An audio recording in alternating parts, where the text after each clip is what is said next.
a smile as well. So good morning, everyone. Okay, can you say that to the person sitting beside you as well? With a smile, a warm smile. And then say you're welcome. And say thank you for coming also. All right. Shall we rise to pray, please?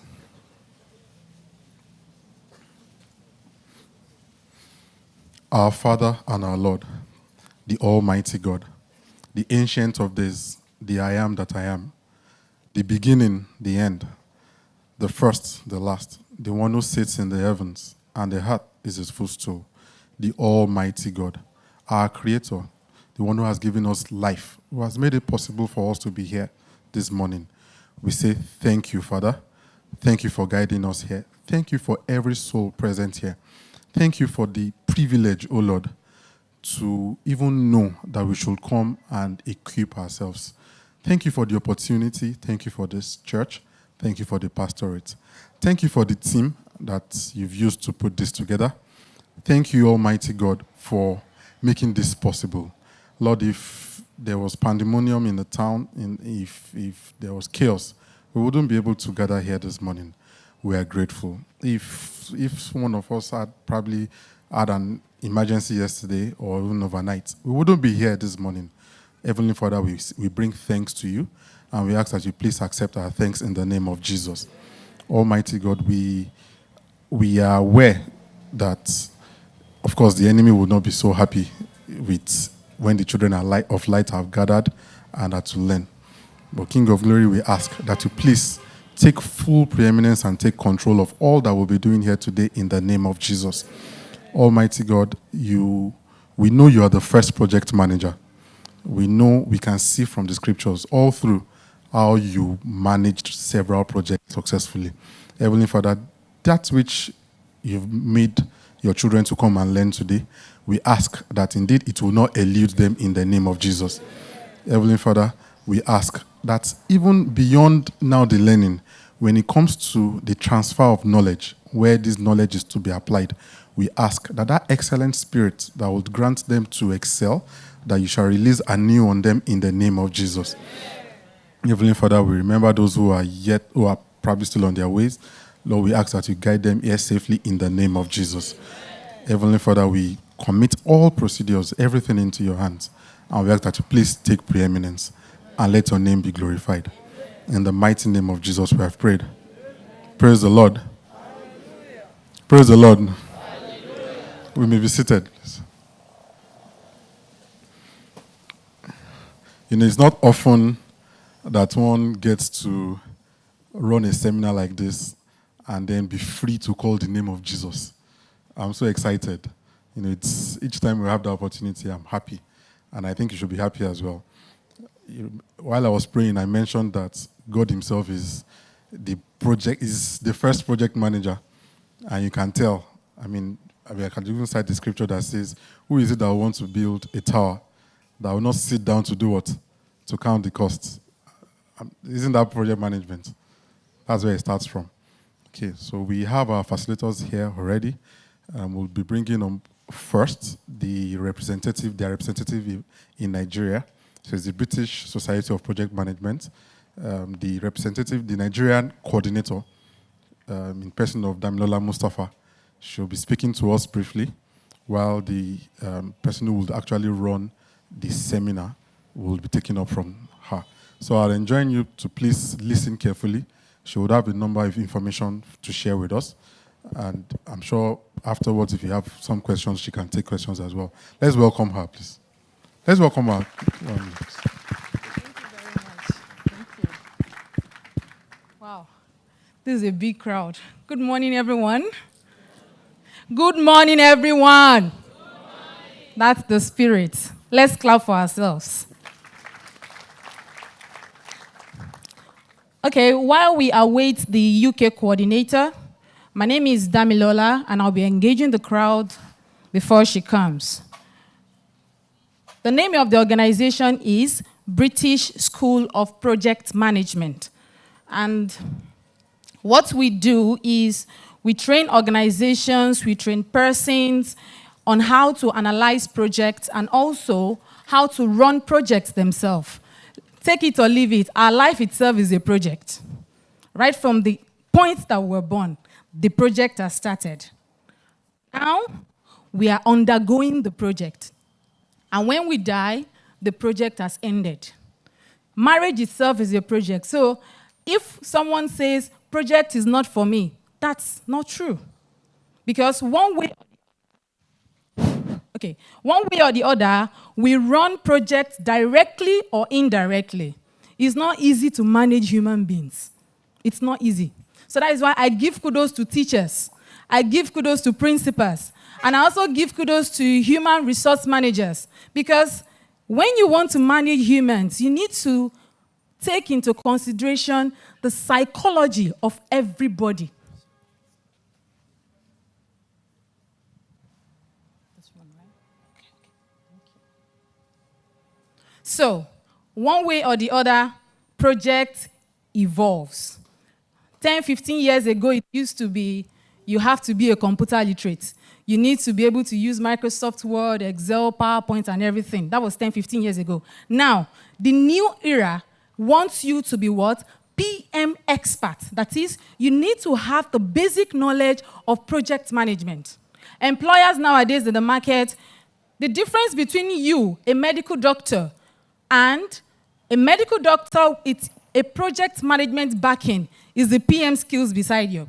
So if you go for an interview and you're a medical doctor and you don't have PM skills, it reduces your chances of getting employment. Now, project management cuts across all levels, all professions, all careers.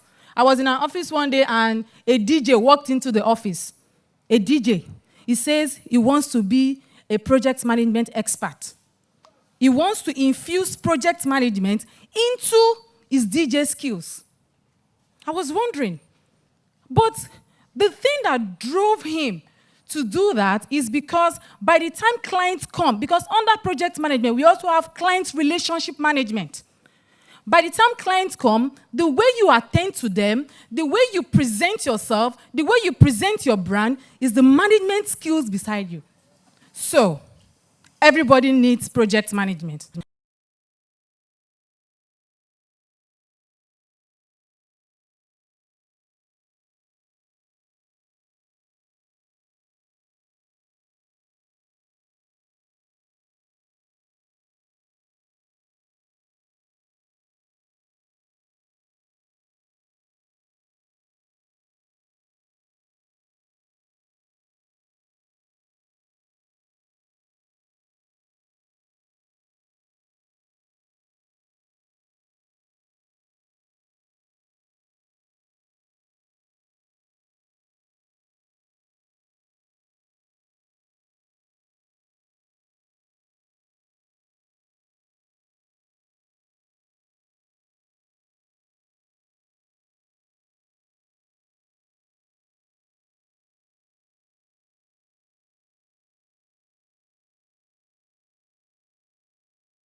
$5 million and 2% of stock annually. Now, this Megan Sparks was now so very devastated. She was like, oh, how do I revive my organization? How do I revive my company? So someone else suggested a particular person. The name of the guy is Rob Parson. This Rob Parson, they were schoolmates, and of course, she knows the person she's dealing with. So she went to meet Rob Parson. I was like, Rob, I want you to come and work with me. And Rob laughed. He said, Megan, you know me. I don't work with team. I am not a team player. Number one, that is one disadvantage, right? Number two, I don't have any social relationship. When it comes to managing human beings, when it comes to speaking, I really don't have that. On a scale of 100, I am 5%. But if you say that I should meet a target, if your target is 500 million annually, I will give you 1 billion. Okay? So she knows Rob Parson. She said, okay, no problem, because she was desperate. She said, fine, please just come and work with me. I just need my stock to increase. I need my annual profit and everything. So Rob Parson started work the following month. The company is a conglomeration of different departments, right? We have the HR department, we have the marketing department, and other departments as well. So Rob Parson became a marketer in Megan Sparks' company. The first day that I was supposed to resume, he resumed late. He was supposed to resume by 8. He went into the office by 1 p.m. Now, as it was even on a norm, if someone, you already know what you did is very bad. Your countenance should also give you way, right? So what he did was just bouncing, chewing gum, bouncing and everything. And Megan calmed down. That's his first time. And he already told Megan Sparks that I am not a team player. So he sauntered in. Megan Sparks introduced him to the person in the organization, and he started working. The first day, they were supposed to close by 5 p.m. You know, he walked in around 1 p.m. So he closed around 10 p.m. Okay? Day 2, he was supposed to resume by 1 p.m. He resumed 2 p.m. But while others were leaving, he left around 10 p.m. Okay? Others left by 5. I want you to see the positive and the negative side. Rob Parson is someone that, if I'm a lady and, sorry sir, I have to use this as an example. So, if I'm a lady and I'm speaking with a client, okay, I am working with Megan Sparks, Rob Parson can just come and hit me on my bum bum. Is that bad? He can just come and enter my office, scatter my office, says he's looking for a file. There is no hierarchy. He doesn't follow order. Okay? Now, a particular guy was speaking with a client in the office. So he was finding it difficult to mail the contract to the client. So what Rob did was, he realized that the environment between that employee and the client is becoming awkward.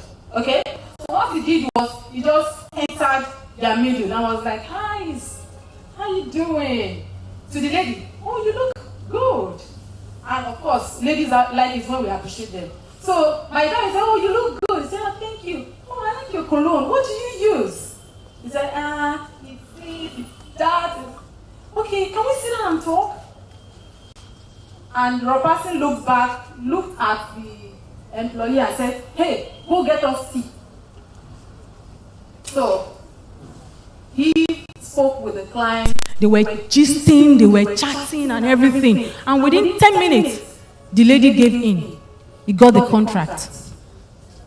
Now, the employee that went to get tea, before he came back, the contract has been nailed. And he was angry. So he went to Megan Sparks and was like, I don't like this Rob Parson. What is wrong with him? Why is he doing like this? Megan Sparks knows her target. So he was saying, please calm down. Okay? Now, another instance, I'm just telling you the negative side so that you will know that by the time you want to give your judgment, you will know where you want to fall into, okay? Now, another instance was Megan Sparks was in the office one day and Rob Parson just entered and was like, I want you to sack the marketing manager. Megan was like, I don't understand. Sack my marketing manager. Like, I really don't get it. He said, yes, the way he talks to me, I don't like it. I've told you I don't work with people. Calm down. Now, at the end of the year, okay, what was the annual profit? 5 million, right? The stock, how many percent? Now, at the end of the year, the annual income rose to $20 million. And the stock rose to 15%. Okay? Now, there's this thing they do in the UK, even in Nigeria too. They call it performance appraisal. Okay? Where the organization releases a particular questionnaire on someone. You will tell us the good things about the person, the bad sides, and everything. That way, they use it to know if they should promote the person or sack the person. Those are the two options: promote or sack. So there was a performance appraisal on Rob Passing. And believe me, when they gave it to the employees, of course, it can't be a very good one. So Megan Sparks wrote something positive because, of course, she was getting results at the end of the year. 99.999% of all the employees wrote, everything they wrote were negative. Rob Passing is bad, he's rude. Imagine, he's touching me anyhow. Imagine. Now, they need to use the response they need to calculate the percentage of the performance appraisal to either promote Rob Passing or sack Rob Passing. Everything is now on Megan Sparks' table. Only Megan Sparks got a positive response. The remaining ones, the marketing department, the HR department, the admin department, everybody, everything was negative.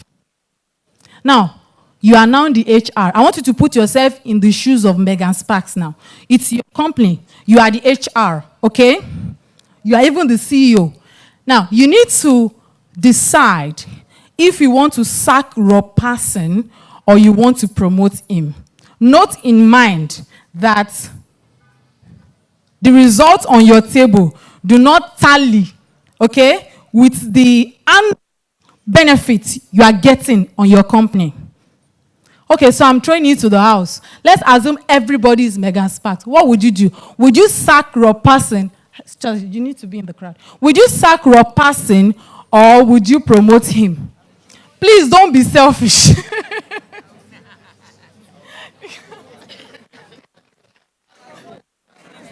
Don't be selfish. You need to know that a company is a conglomeration of different departments. It's not only the marketing department that makes the company grow.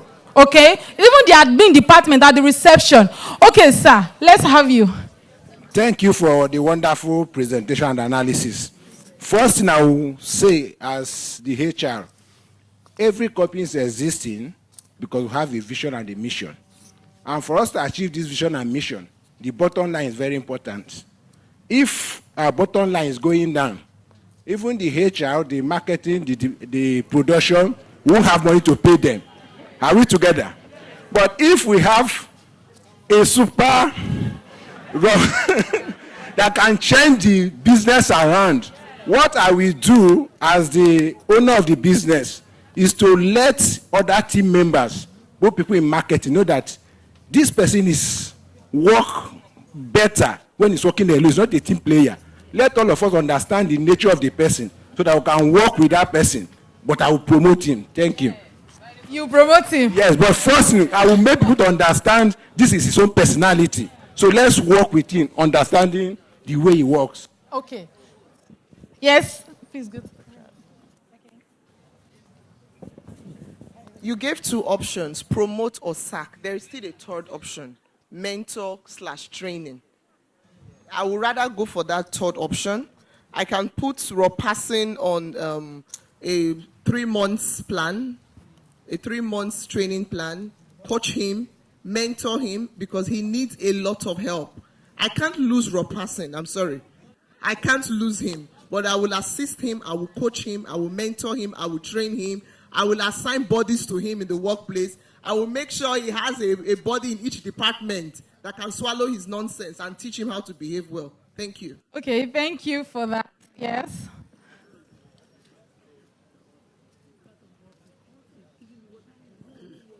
As for me, since he's a marketer, And I will apply the marketing words that say SWOT. That is your strength, your weakness, your opportunity, and your threat. It's a threat to other staff because, and without him, just like my brother have said, the HR, and by the time you are not paying them, they will leave you at the end of the day. And you want your business to grow up. And from 2% to 15%, that's a great advantage. But in such a case, I know that this guy is part of my strength. You understand? But his attitude is part of the witness because you are touching a lady's bum bum. And I want you to get home and tell the husband, look at what fucking idiot in the office touching my bum bum because he's trying to promote the office interest. You understand? It can end up in jail and that woman will lose him. So in such a case, the opportunity, I will just tell him there's some attitude. You need to, no matter how genius you are, you can do your work without touching woman's bum bum. But the way I will tell him, it's not I will instruct him. I will just jokingly tell him. Okay. Thanks. Now, you need to let's give ourselves a round of applause. We'll still get feedback from the crowd. We need to know that Rob Passing told Megan Sparks from the inception, are you getting it? That I am not a team player. I am socially backward. Okay? He told her from the start. If it's something that it's just manifesting during the working hours, we can say, okay, fine. But Megan Sparks knows Rod Passing right from their school days that this person is a goal-getter, but let's put the but. Next person.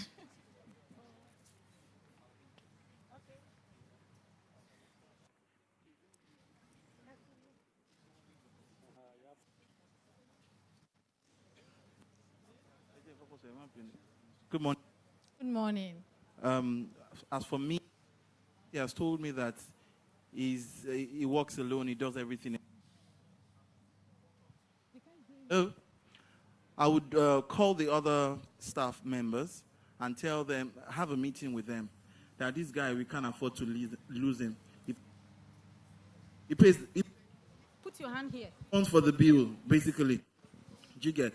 We'll give them orientation to understand the kind of person Rob Passing is, so that they will understand that this guy is gold in this firm. Do you get? Then let us work with him and make the money. Thank you. Thank you very much. Yes? Good morning, everyone. Good morning. I think for me, in this age, a lot of people can work from home. So someone like Rob Passing, absolutely, if it's not necessary, does not need to be in the office because I can't lose him.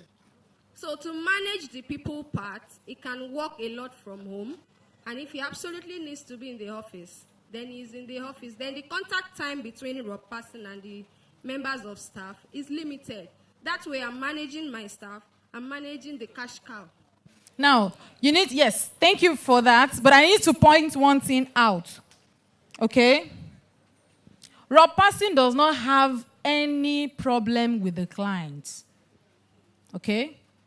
Of course, for him to walk up to the client and say, oh, I like your perfume. You look nice and everything. That means he's another face to the client, but another face to the employees. Okay? And when it comes to interaction, he can one-on-one interaction with clients, with customers that can bring millions and billions. Rob Passing is someone that can take a client to dinner just because he wants that contract. He could just say, oh, could you and your husband, I want to invite you over to dinner. And they'll be like, okay, fine, we'll see. It's just for that goal, that thing he wants to nail, contract. That kind of interaction, he does not have it in the office. And take it or leave it, you have clients that will walk into an organization to make inquiries. From there, yes, who else? Who is the person passing the mic? Okay, let me just give you this. Good morning, everyone. Yeah, there's something that is very clear about this discussion, and I'll say for this man in person, character is everything, whether you like it or not. Your attitude is everything. So it will take you long. It will take a long period of time to learn a particular character or attitude, but it takes a short time to learn any skill. It's important. Why not carry everybody along? Teach them, train them. Over time, they will grow. Because this guy over there, I'll tell you, we should work as a team, whether you like it or not. And your number one customer is your staff members. If you cannot get it right within, this guy is just a lone ranger. He goes out, he gets the deal, he comes in and everything. What about others? If he gets the deal, it doesn't just end there. There's a circle. You pass it on to someone else. And if they are not good enough, they are not skillful enough, of course, you will affect that deal. You understand? So carry everybody along. For me, I can do away with him. Yeah, I can do away with him. Train every other person. So over time, they will grow. This is one person. You have several other persons as well. Thank you. Hello? No, Yeah. he said he's going to sack him. So that means over time, that means the percent might drop and the stock might drop. You don't care about the percentage dropping and everything. So All right, so good morning, everybody. This is what I would do, right? Now, one thing I want us to understand is character and attitude is important. And as for me, if I'm the business owner, I take character and attitude more important than whatever skills you have. Now, so what I would do is I wouldn't sack him. So this is what I'm going to put him more like on the 6-month program and make him a consultant rather than him working in-house because my team members have issues with him, right? I'll now make him train some key selected members of my team. So it's going those that are not happy with him. No, definitely, they don't have a choice. Yes, hold on. Now, he's generating leads, right? He's good, he has the skills, he's very experienced. I would want him to impact the other team member with that same skills. Now, I'm going to give him a very good package that he won't be able to reject. I'll make him a consultant. He comes into the office anytime he wants. He doesn't need to stay in the office. So he can go out there to meet with clients. But during the period, he's going to be training about 3 or 4 members of my team. That can accept his nonsense. Yes, they will. Yes, we are human. They have no choice. They will accept it. Majorly, guys, they will make sure they learn. If they really want to stay, they will learn from him to be able to acquire the skills he has. So the concept is to manage everybody. He doesn't have to work inside the office. Make him a consultant. He goes, whatever leads he gets, he goes there, generates. Because if he generates a lead, it's still the same team members that follows through customer service and make sure that the customers pays money and follow up. So his own work is just the first part of it to acquire it. So the other team members also have a very important role to play. So I won't lose him. I'll rather tap of his wealth of resources, train my team members, and we move on. So we don't have to lose on both ways. So that means you have to find people that are very, very patient. Extremely patient. Okay. Yeah. Okay. You have that. In addition to what you have said, just as you have said, there's something extra you can also do. Something that you have to train him on office work practices. And also relationship with people. All these things I have to train about it to let him know how important it is to build himself up about it. And you can also make him also a consultant too. Okay. So by doing so, it's able to learn more things and how to build up relationship with people and so. Oh, you will teach him how to relate with people. Yes, you have to go for some practices or training that looks like that. How to go along with people in the office or office work behavior and some things like that. You will teach him to behave. Yeah, and I say like we teach him, let me for example, a training that deals with office work behavior, activities, how to go along with people in the office. Okay. Yeah, things like That's your opinion is somehow. You cannot force you can force a horse to the river, but you cannot force a horse to take water from the river. You can't force yourself to teach people. It is when they are willing. And this kind of attitude I paint of raw person, except he falls in love with someone. That's when maybe the lady can come in and train him or something. Yes? Yeah, good morning, everybody. The first thing is this. I went to him. I needed his help. He didn't come to me. He didn't apply. He told me from the onset, Mr. Man, this is who I am. And I agreed. So I can't agree and now go back and sack him. But what I will do is this. Once I know who he is, the best thing is for me to call the other members of staff. Tell them beforehand, somebody is coming. This is who he is. Just relate with him the way he is. Because I know my target.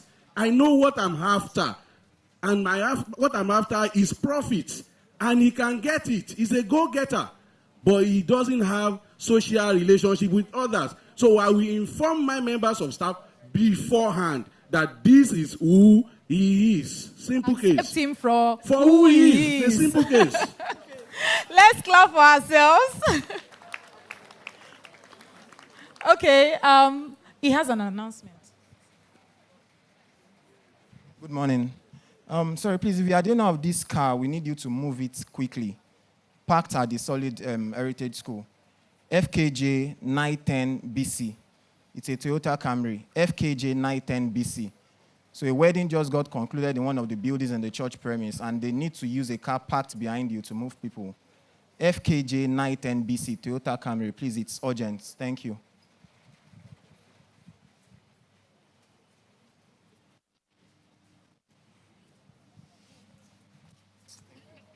Okay.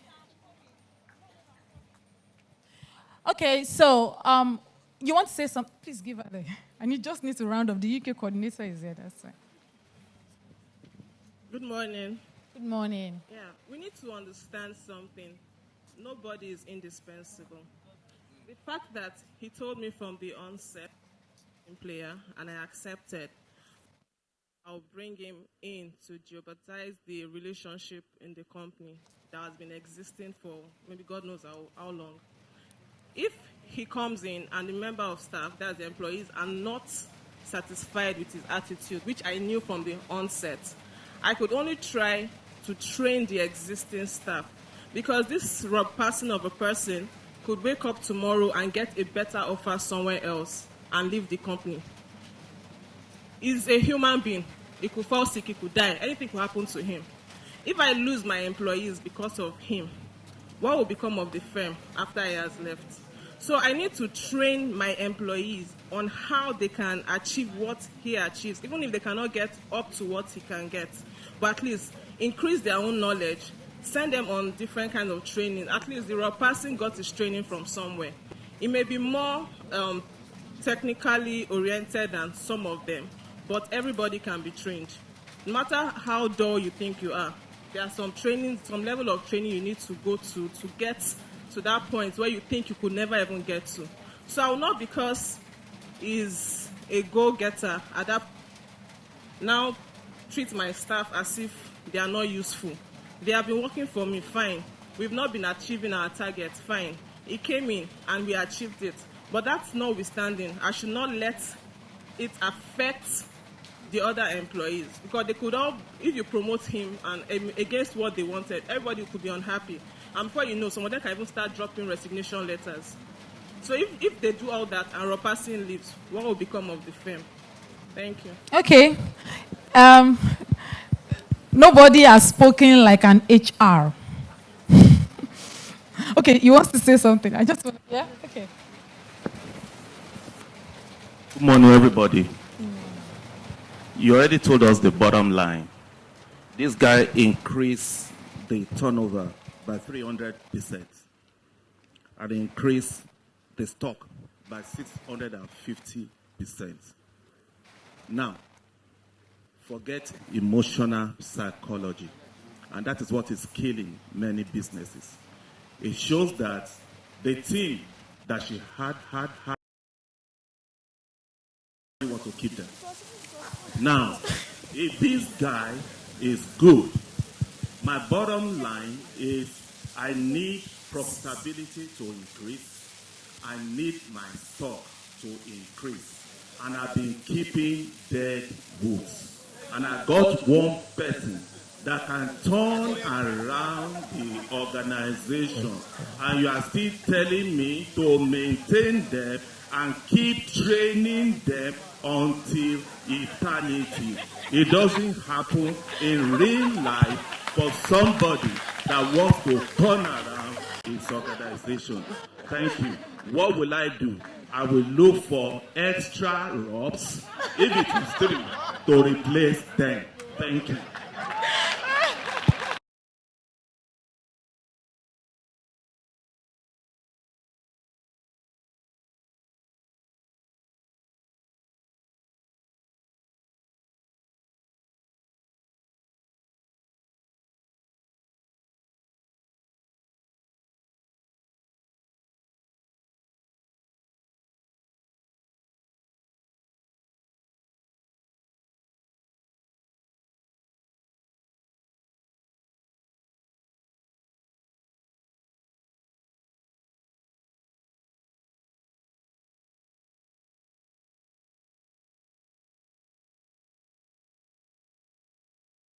Culture of the people who you don't know anything about. That is one culture of NYSC. They will scatter people.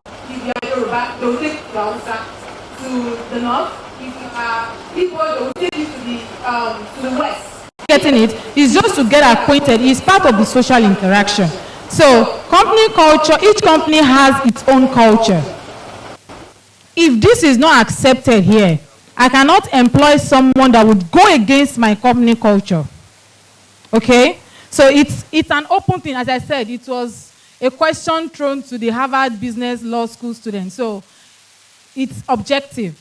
Anything you feel as an HR that you need to do to raw passing, you do it. But the answer will be at the end of the seminar. Let me just keep it there. So I want to invite the UK coordinator. Okay, you want to say something? Okay then. So thank you very much. They will take over. Thank you. I think she deserves a better round of applause than that. Or if you can do better, we'll ask you to come forward. Okay. So I think that was a very engaging session. And then, as she's mentioned, we have the UK coordinator here. Read a bit of her profile, so she can then take off from here. I'll try to pronounce her name the way she pronounces it. She is Sarah Adekemi. All right, Sarah Adekemi. An academic profile, computer engineering, University of London, project management, MSc, University of London, neuroscience and psychology, MSc, project experience. I happen to know that she has about 24 years project management experience on international projects, that is, and she's a global project practitioner as well. So there's a wealth of knowledge to be taken from her. And for you, okay, well, maybe I'll be mentioning that later. So let's just welcome her with a round of applause.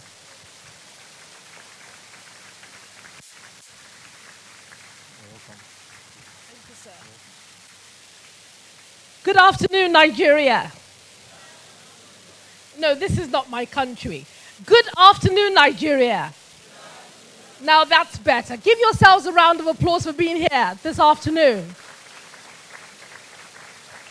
So yes, my name is Sarah Adekemi. My dad is Nigerian. My mum is not, but the fact that my dad is a Nigerian makes me just as good as a Nigerian as you are. So let's give Nigeria a round of applause for that. Today, I am taking you on a journey of realization. It is correct that Nigerians are smashing academic records all over the world, as well as here in our precious nation. But the question we must ask ourselves is, with all our academic accomplishments, why on earth is our nation in the state in which it is in? I arrived at the Lagos International Airport 2 nights ago, and just looking at the faces of the people, looks of desperation. Got to the car park where I was being picked up from. Looks of aggression. Any little thing, someone wants to kick off a fight.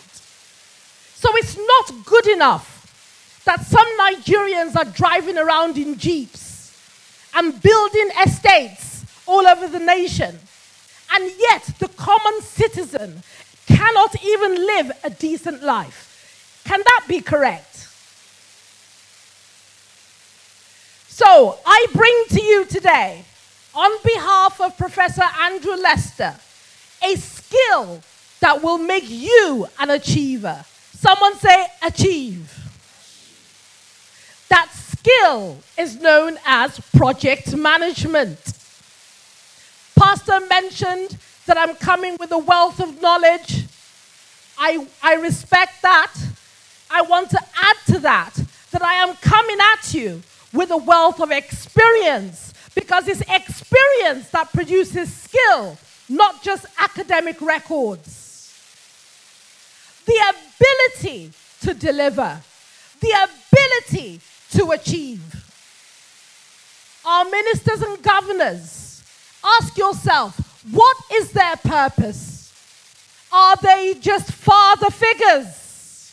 We can't even say mother figures because there are no females amongst them. Are they just father figures? We know that Nigeria's medical doctors are the best, well, second to the best worldwide. India is taking the lead. We are going into a pregnant woman, removing a fetus, operating on the heart, putting the fetus back in, and Nigeria gets a round of applause in America. But what is happening to the people in Nigeria? Stop the rounds of applause for academics and achievement abroad. What happens to the original Nigerians on the soil? We spoke at several hospitals in Abuja. Is there a better microphone? Because I'm not convinced that my voice is carrying to the back. We spoke at several hospitals in Abuja, Nigeria. And the ones in the city center, we had a good experience with. As we began to move to the outskirts, there's a hospital called Nyanya. Oh, you know Nyanya Hospital. I left there in tears. Seated in the car, I needed AC on, not because I'm foaming, but because I'm from a very cold climate. So sometimes the changing climate makes me actually feel unwell. So as I sat there, Damilola and the team were setting up upstairs. I saw this man pacing up and down. So he looked at me, knocked on the window. So I wound down. He said, they've just asked me to go and get XYZ. He listed out whatever they've asked him to get, as well as blood for his daughter. And he has no money on him. I reached into my bag and gave him whatever I had. I said, don't worry, you'll find the rest. And even the way he said the thanks, it wasn't with gratitude. And I understand why. Because if he doesn't get the balance, his daughter may die. So as a provider, the man of the family, he took the money, said a quick thank you. But you need to have seen that look of distress on his face. Where am I going to find the balance to save my daughter's life? I then looked back. I saw the wife by the corridor holding on to this daughter, almost lifeless. And then you tell me that we are medical doctors and engineers. We are the best doctors in the world, almost. Our Minister of Health is a doctor of doctors. Do you understand that? So, of the best, he came out tops. That's why he was selected. How on earth are those things occurring under his ministry? That our fathers and mothers at the hospital have to become beggars to find simple medication to treat our children.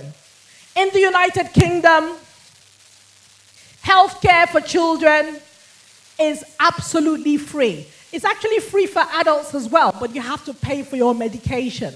But with children, until you are 16, you do not pay a penny. Whether your father is high class or low class is not the point. Now, that's what you call a government.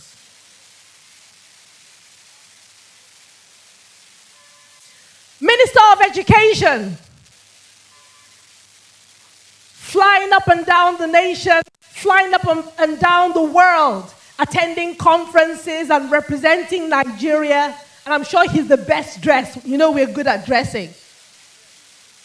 But you find Nigerians who don't know basic arithmetic, and they say they have degrees from OAU, Unilag, and you know, we like to call names.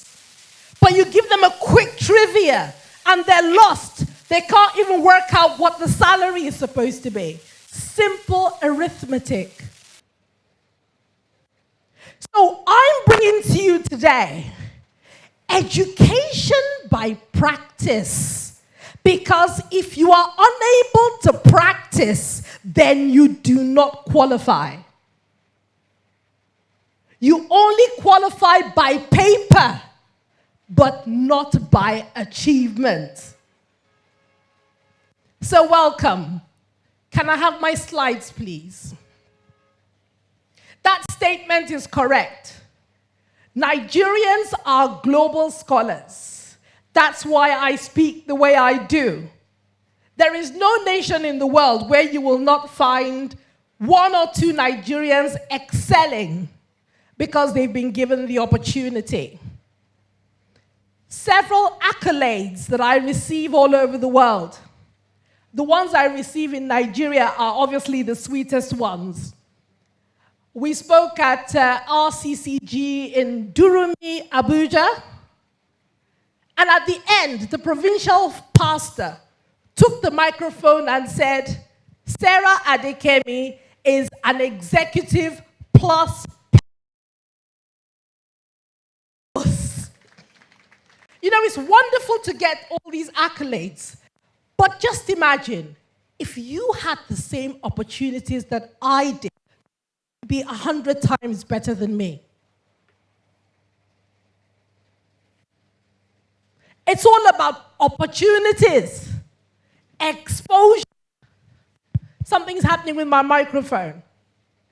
Opportunities, exposure, and correct teachings. Not reading out the textbook at you, but practitioners who have actually done the subject in practice, bringing to you practical understanding so that you get it. And therefore, you are inspired and motivated to do the same. Do we understand that? So yes, we are global scholars as a nation. Next. We have UK master's degrees, American PhDs, and the latest one now is Canadian passports. Those of you who are thinking of migrating, even though I'm from the UK, I will encourage you to take advantage of Canada.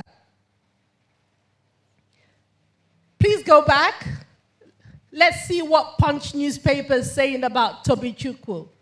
Nigerian-born Tobichukwu Phillips shatters, say with me, shatters American school's 125-year academic history. In fact, she destroyed the records. And it's not Tobichukwu. That's how we've been smashing, destroying, and resetting worldwide. So yes, we are global scholars. Media, are you working with me? Next, please. However, this seminar is free to everyone in this room, but it's been paid for by Professor Andrew Lester. So I think we should give him a round of applause.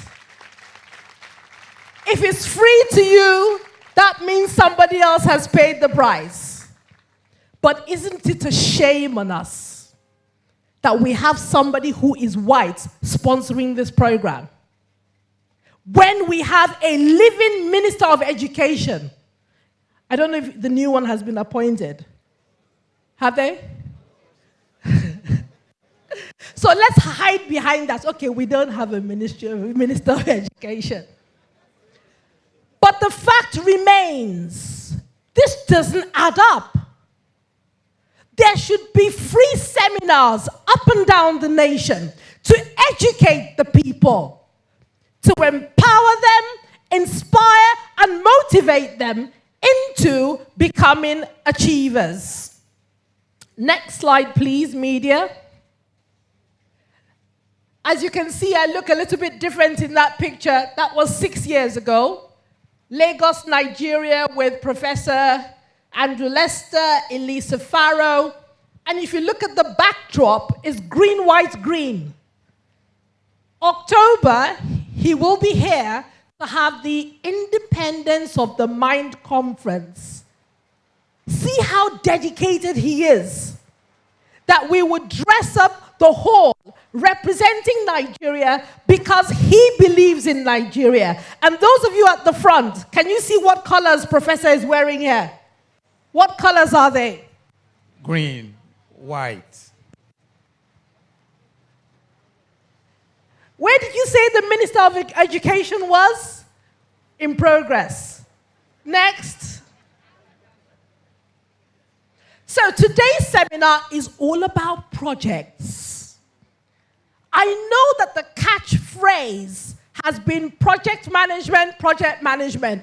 But before you call project management, you have to call project, isn't it?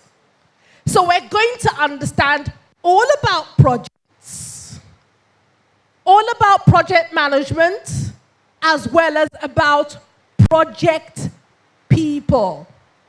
There was a guy who came up and spoke to me 5 minutes before I took the microphone over. He says he's got one of the UK certifications, but he's in a hurry. What can we do for him? So I said, register your details, and we'll send you emails. He said, oh, I'm going back to the UK in 2 weeks. I said, don't worry. When you get the email, let them know that you're in the UK, and we'll settle you, sort you out. Because it's more than smashing records. Are you getting the gist of it now? It is more than breaking academic records worldwide. If you do not have the experience, the skill, the ability, you will produce no fruits. It's as simple as that. Using our foreign expatriates, post-independence, 1960, to about, let's say, 2010, it's only recently that these foreign expatriates have UK degrees. The ones that used to come in our fathers' days, the maximum they would have would be City and Guilds, which is a professional certification. But guess what? They have experience. And they have been carrying our oil and gas industry like a golden child. Because they know how, they do what they know, and therefore there are results. Someone say results. Where are the results from the Minister of Health? Where are the results from the Minister of Education? Where are the results from the Minister of Culture? What is his ministry called? Culture something and something. And tourism. Ministry of Culture. Meanwhile, let's look at the fruits. We have a Ministry of Culture headed by a Minister of Culture who I'm sure is heavily decorated academic records. Why is tribalism worse than it is or than it was 20 years ago? Why are we hating each other more? If we've been having Minister of Culture after Minister of Culture, what on earth is he doing in that office? My friends, my brethren, my sisterhood, it is about results. Someone say results. So we don't care about your academic records if you cannot produce any outcomes. Someone say outcomes. There was a big write-up in the UK, one of the UK newspapers. A Nigerian lady who is an illegal immigrant was in the UK, and they tried to save her baby at birth. After birth, they flew in consultants up and down, tried to save. It ended up costing the NHS about £1 million. Do you know how much £1 million is? That's 450 million naira to save a Nigerian child who has no right to stay in the country. After they have saved you, then they send you back. But humanitarian acts come first. How many churches and mosques do we have all over the place in Nigeria? Do they engage in such humanitarian outcomes? Please, let's be real with one another here.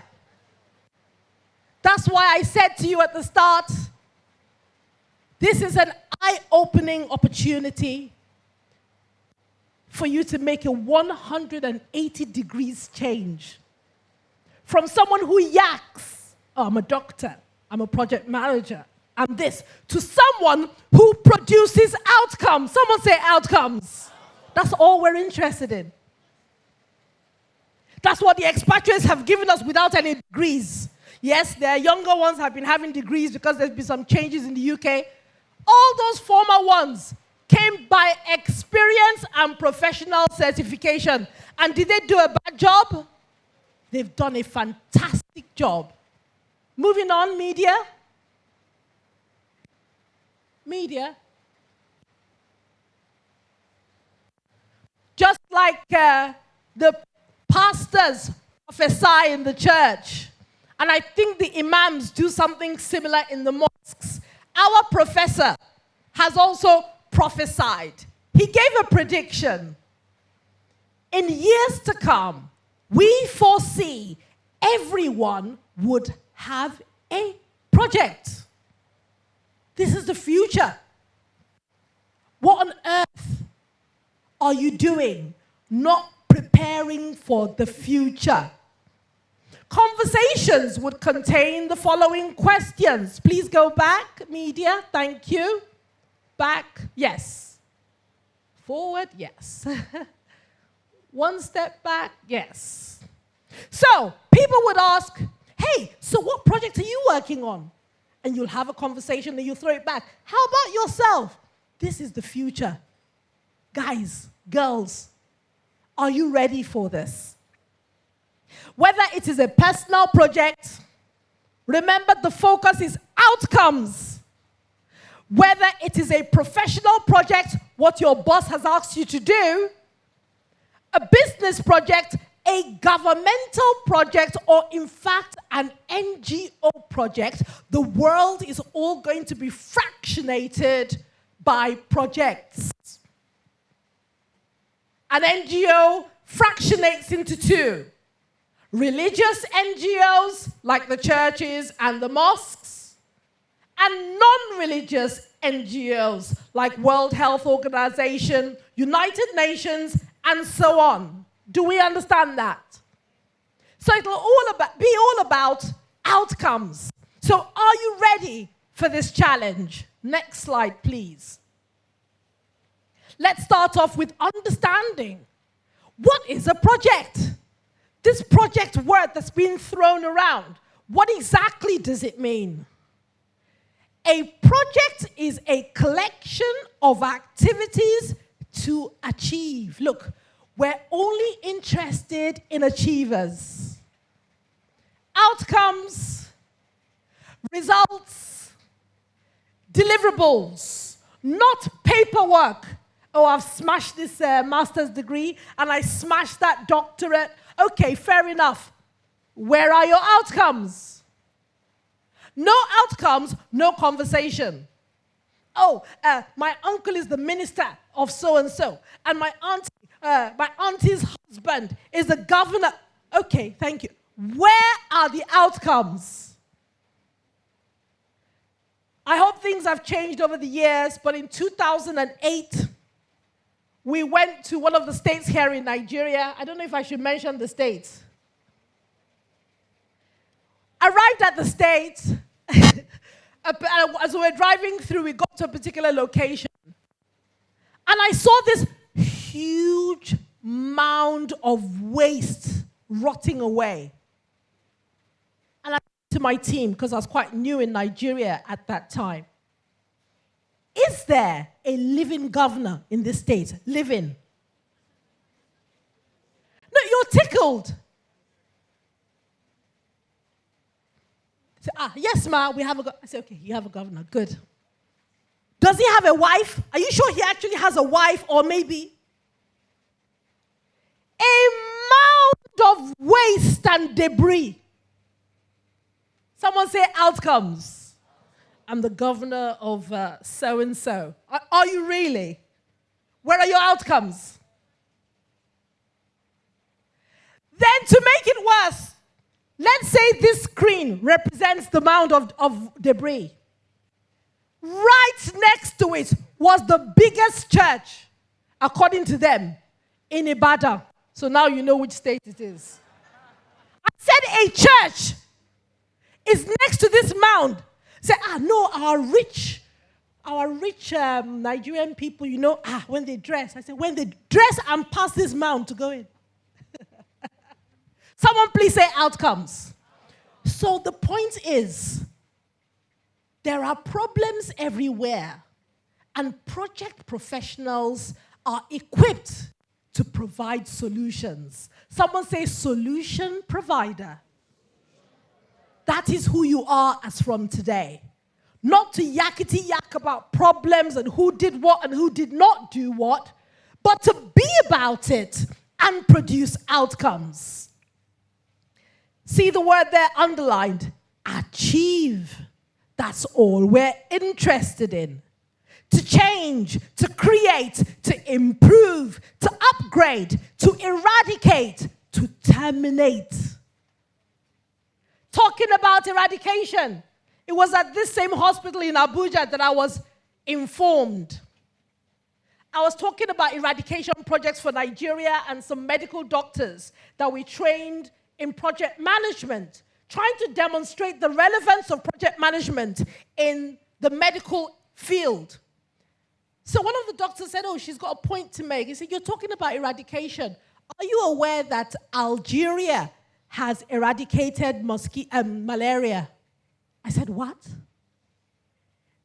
Algeria, an African country, has booted malaria out of their nation. Let's give them a round of applause.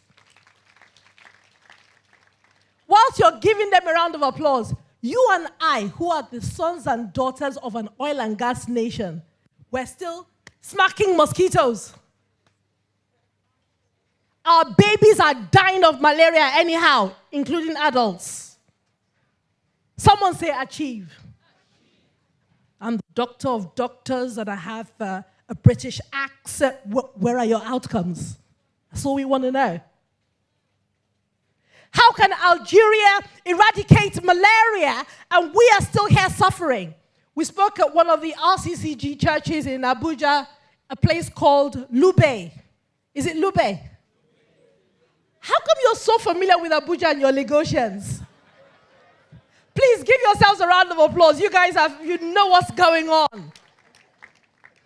So we asked the question, if Algeria has been able to eradicate malaria, what on earth is Nigeria doing? So imagining this to be the crowd, there was a brother. Actually, I was stood here. He was to my left. He put his hands up, so we gave him the microphone. Oh, actually, who's coordinating the microphone today? Who's my microphone coordinator for the crowd?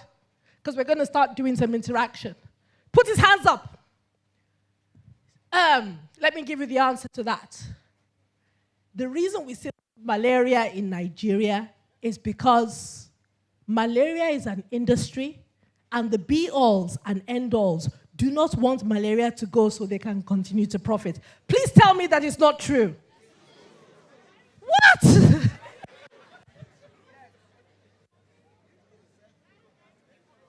So I said to him, Uncle Nee, you are saying to me that people are prepared to profit from death? Who's saying no? Let's hear from a hopeful. Are you all saying yes? Then we have to get our pastors involved because this is beyond us. He even went as far when he was explaining, he said something very poetic. I can't remember the last. He said, it doesn't matter who dies, who cries. He was very poetic. He said, so long as there's money involved. Please, we need input from a pastor. Are there any pastors who can help us respond? No, but we have to take permission from authority. Pastor, any pastors you can nominate to help us here? Please, let's give our pastor the round of applause and give him the microphone. Who's in charge of the mic? Yes. Okay, so I have the mic. So, Pastor, what we're asking you humbly is, how can we all be born-again Christians, so-called? And Brother Nee, and there was another minister from Zaria who got up and said, yes! In fact, he's getting involved in malaria drugs from India, and it's very profitable. So, sir, help us as Christians now, because it's not just about project management. Thank you, sir. Well, it's quite a tough question. Maybe I'll respond with some facts that I found somewhere. So this is not a digression. The Nigerian breweries, they recorded sales that were phenomenal of alcoholic sales. And interestingly, we found that Islam and Christianity frown at alcohol. And if you look at the statistics of Nigeria, you're not Muslim, you're more or less.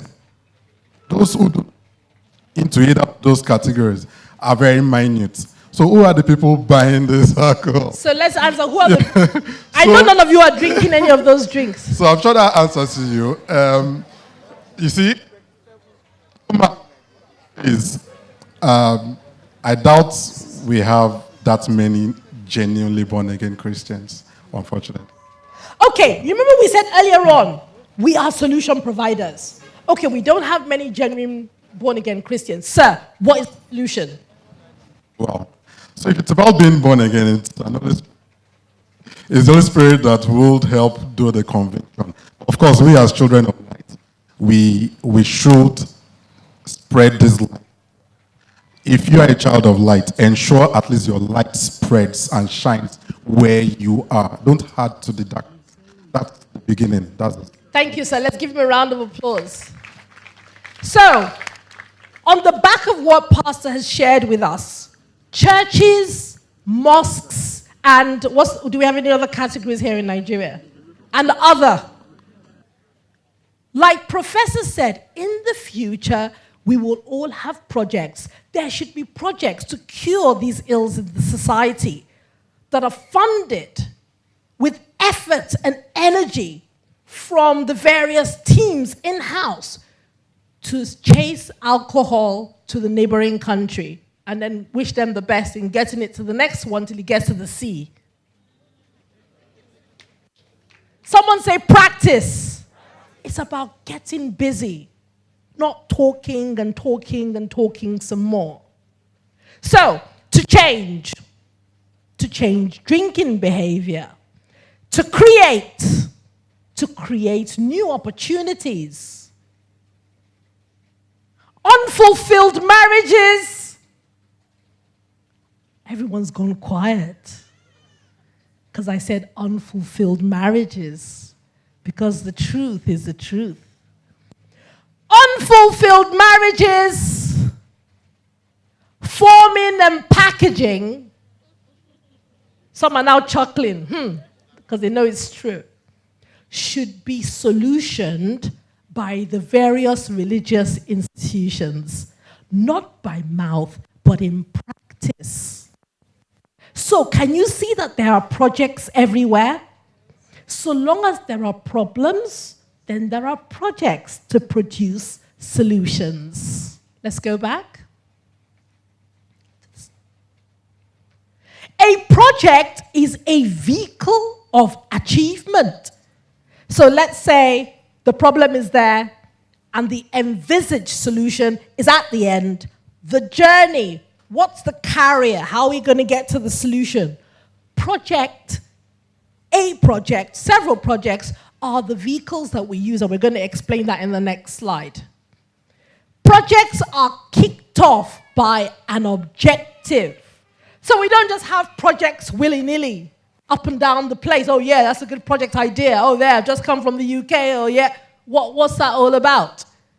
You've got to articulate what is the objective of this project, which normally springs from a need, a desire, a requirement, and at the end of the journey, there must be an outcome. Someone say outcome. This takes me to my next slide. Media. Keep going until I say stop. Keep going, please. Keep going. Stop. Can you see the red node? Start. Can you see the green node? Finish.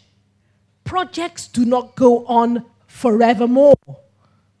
There is a definitive start, a definitive end. When we get to that definitive end, hey, where is my outcome? Do we understand that?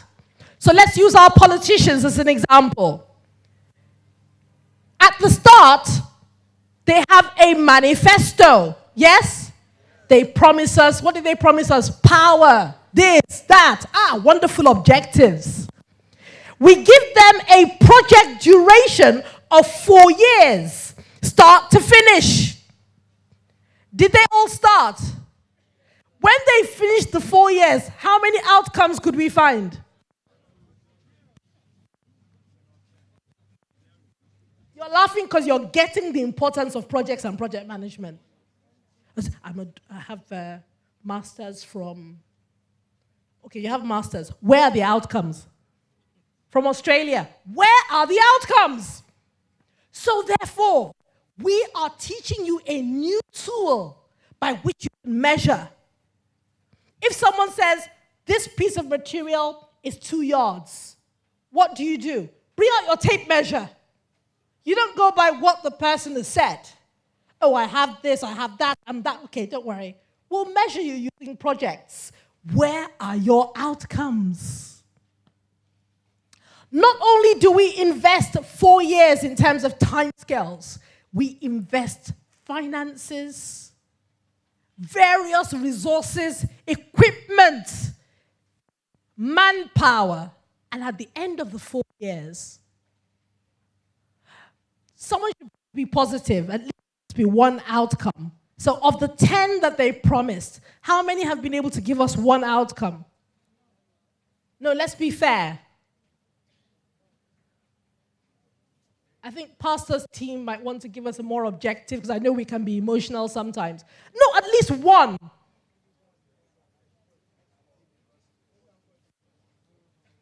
Oh, there's one outcome. Who's in charge of the microphone? Let's give him a round of applause as he proudly tells us the outcomes of our... Please clap for him. He wants to tell us the good things Nigerian politicians have produced. I'm not the one actually, but I can say something. Okay. I can talk about Ambode, for instance. I mean, at the beggar roundabout here, I remember how terrible that place used to be. People crisscross the road anyhow, but now he has made a pedestrian crossing and done the road, so it's easier to apply. So one outcome for Lagos? At least one outcome. Let's clap. On the streets. Actually. One outcome. Any other outcomes? Any other outcomes, please, in 4 years? Any other outcomes? Microphone, please. Madame wants to give us evidence of an outcome.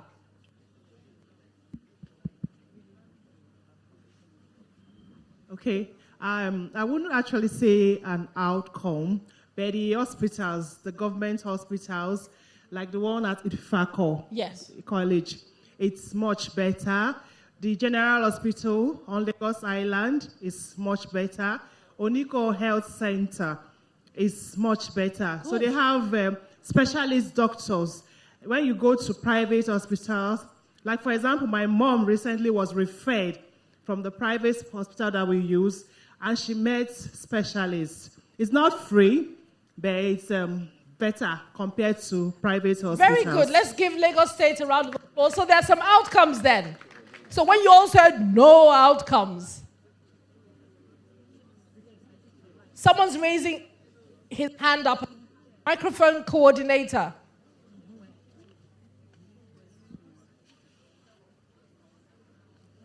Politicians need to embrace project management, even if they don't even love us, just to be re-elected. So they can demonstrate, when I came in, I listed out 10 objectives. And now I'm about to go for re-election. I've done 9 out of 10. Will you not vote for him? Like I said, an objective tape measure. Not what you and I think, but by outcomes. During the government of Fashola, Lagos State was zoned into, was put into different zones, and then concerning flood, it tackled it headlong. And then there were drainage channels that were made, and they were followed up to the extent that they can be diverted in such a way that flood was managed and brought to the barest minimum during his tenure. And at every time towards the rainy seasons, these channels, they are made cleared for free flow. And then every structures that were on these drainages were cleared off and then given large and wide setbacks such that this drainage can always flow and flow well. And during his tenure, I can confidently say that there were no flood during his tenure. Is that correct? So that's Fashola. Let's give him a round of applause. But my only question is, why are we saying during his tenure? That means it hasn't been sustained?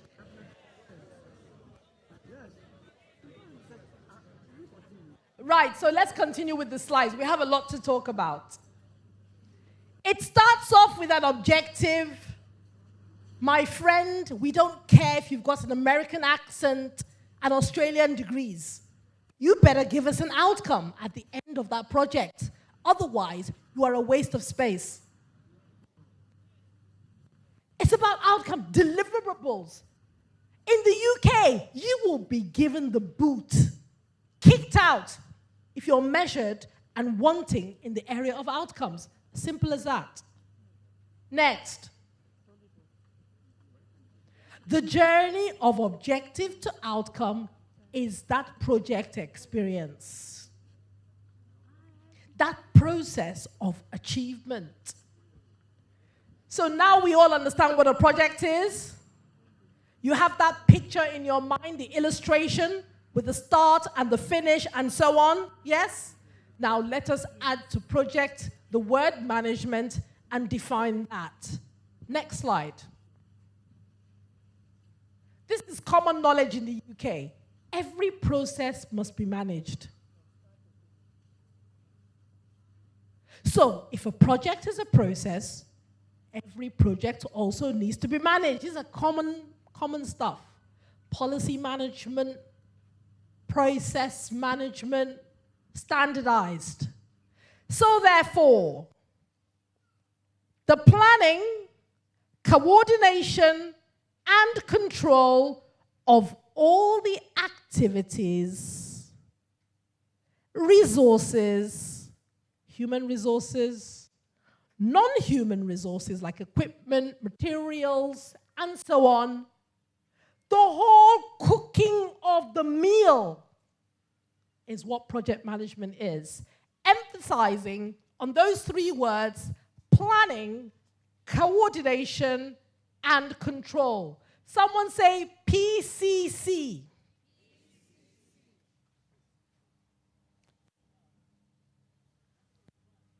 The ability, please go back, to achieve is what the discipline of project management gives.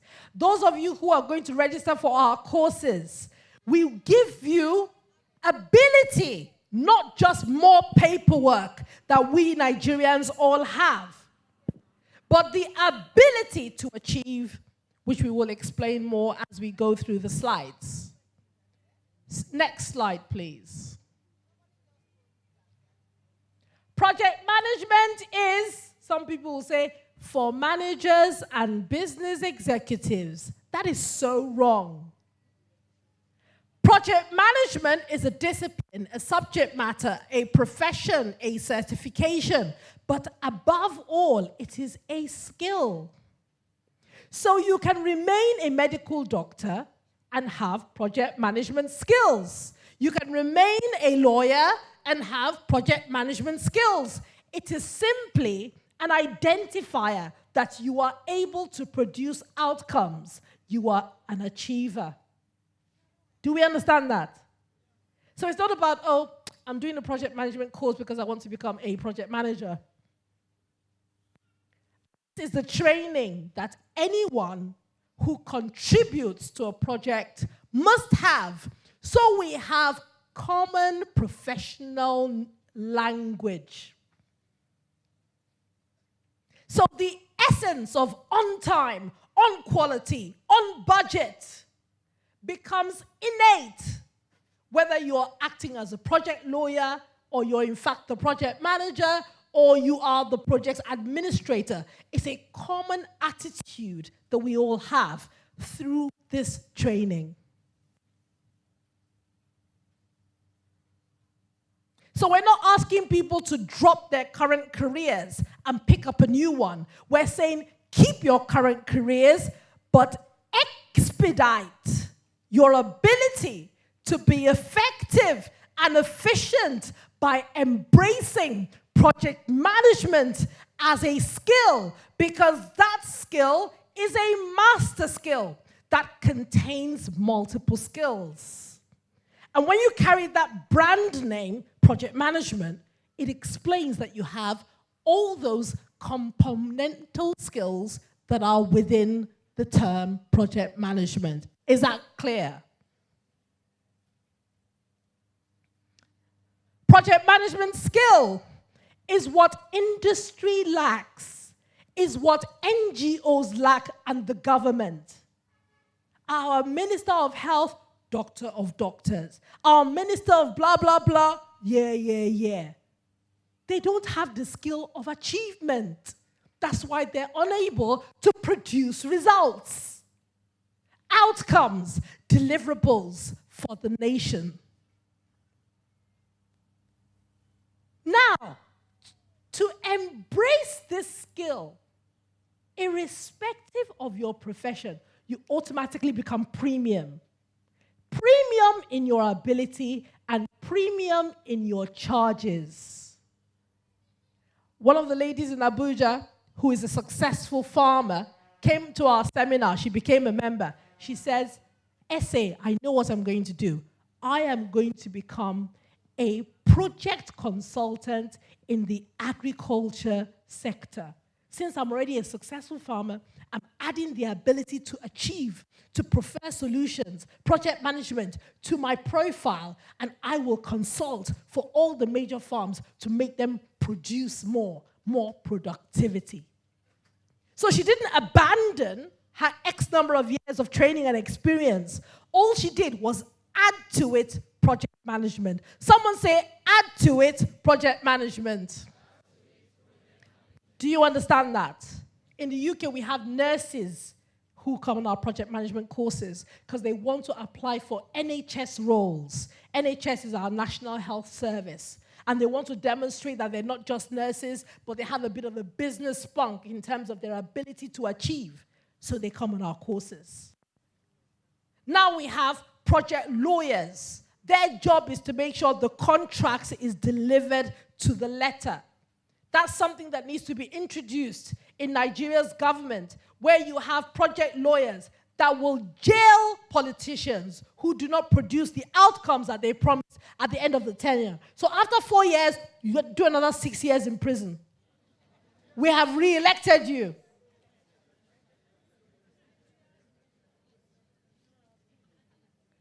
So right from PMB, President Mohammed Buhari, down to the 16-year-old, we all need project management transformation. The ability to produce outcomes. Next. So let's go into some history. About 100 years ago, project management was practiced informally, subcomponentally, in its parts. And yes, there has always been a head of this and a head of that, and outcomes were being produced, but then it wasn't coined as project management until about 30 to 35 years ago, when project management became formalized and emerged as a highly respected career option, obviously headed by the twin nations, the United States and the United Kingdom. And it's interesting that the pioneering departments in both countries are from the government. In the USA, it was the MOD, Ministry of Defense. Talking about defense, national defense, global defense, you really don't want to be beaming a missile to South Korea when you want to hit North Korea. The accuracy has been adopted into the project management principles that we purport today. In the UK, it was the OGC, the Office of Government Commerce. To show you how come these nations are so advanced, because their governments have been embracing project management for donkeys of years. To the extent that industry emerged out of those governments where project management as a standalone profession is concerned. So this wave inspired the establishment of our institute in 1998, making us 21 years in project management. If some of us are calling 21 years in project management 20 this years, where on earth have you guys been? Ask your neighbor, where have you been? And you're even going to be shocked. Okay, let's say, oh yeah, in the UK, 1990, whatever. Next slide, please. This is our first CAC registration in Nigeria. Can someone please read the date? 8th day of May, 2000 and... Someone say louder, where on earth have you been?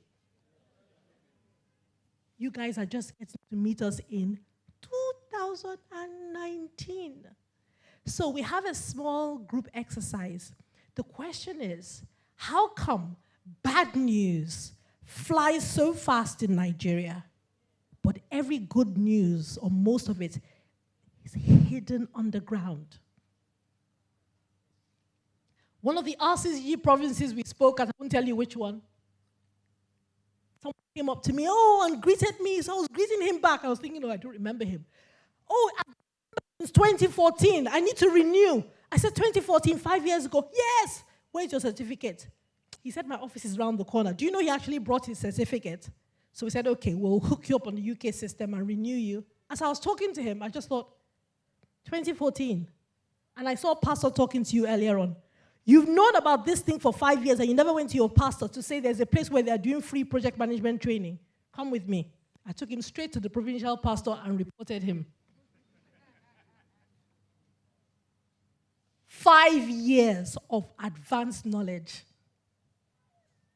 So the question is, Damilola, can you come forward and help?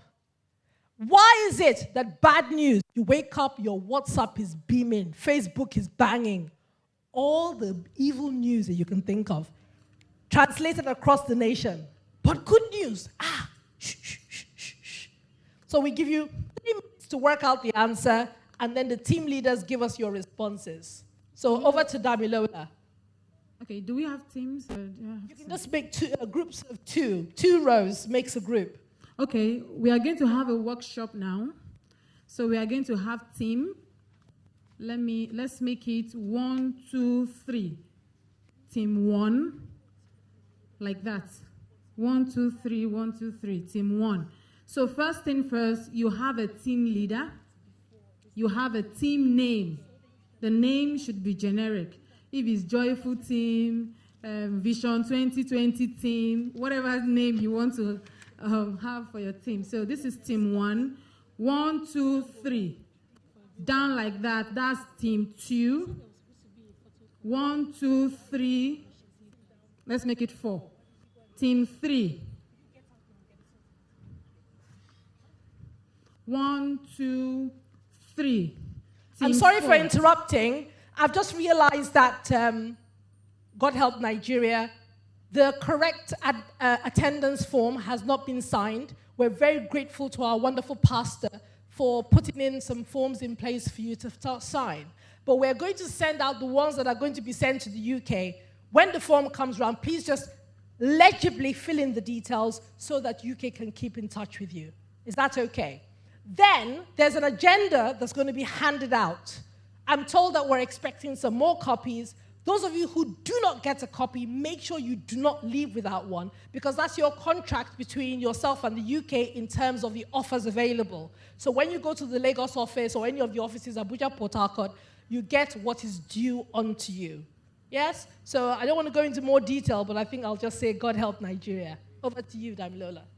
Okay, so 1, 2, 3, team 4.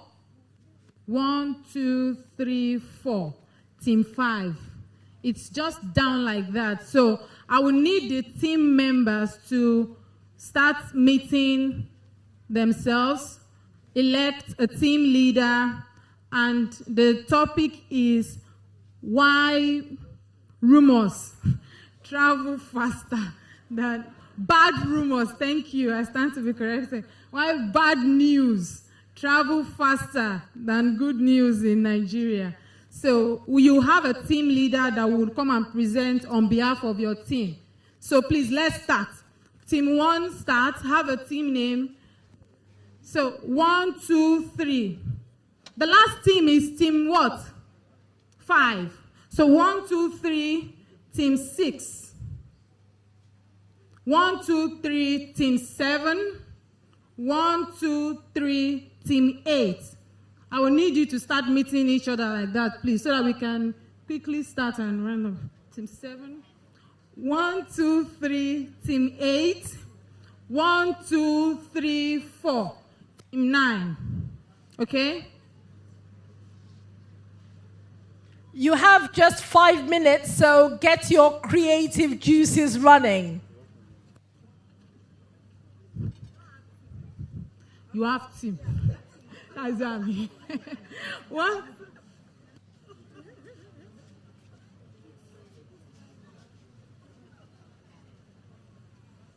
So 1, 2, 3, 4, 5. Team media. You already have a name for your team. Interesting. So please, 1, 2, 3, 4. That's the next team. I want you to start meeting each other, have a team leader, and please start the team discussion. 1, 2, 3, 4. That's the next team. First thing first, have a team name. That will make you guys one. So you need to start discussing. You have 5 minutes. Yes. 1, 2, 3, 4.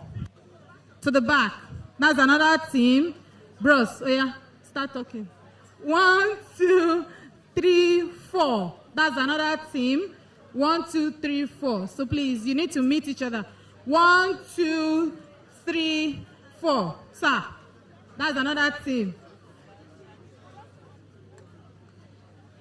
1, 2, 3, 4.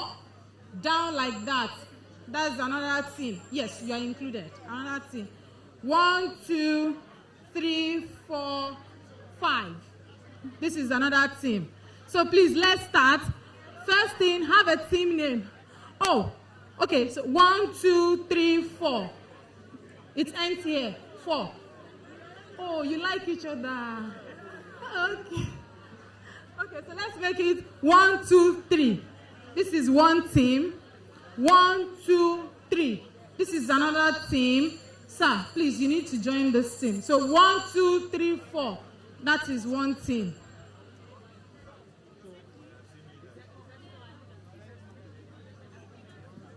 Your team leader will present on behalf of the team. That is why, first thing first, have a team leader, have a project secretary, a team secretary that will note all the discussions down. Okay. 1, 2, 3, and sir, you join them here. Let this be another team. Okay. 1, 2, 3, 4. 1, 2, 3, 4. So please. Have a team leader, a team secretary. So from this place, we are in the minority. To this place. Oh, to this place. Yes, like that. So you need to come together and discuss as a team. And you elect a team leader. It's very, very important. And a team name. If it is Jesus team, Redeem team, any name, just coin a very futuristic name for yourself.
You have 4 minutes more.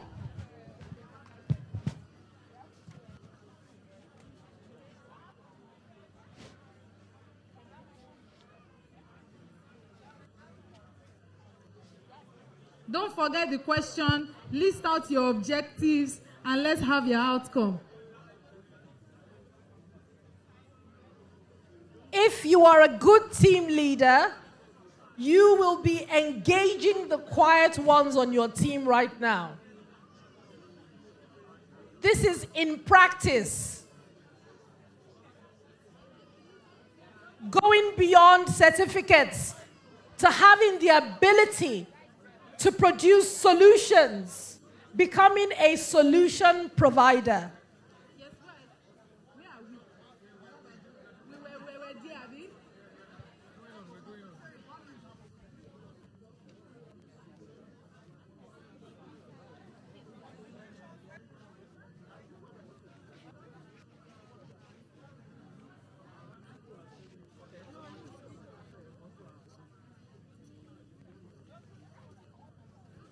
You are not engaging them here. Project secretary.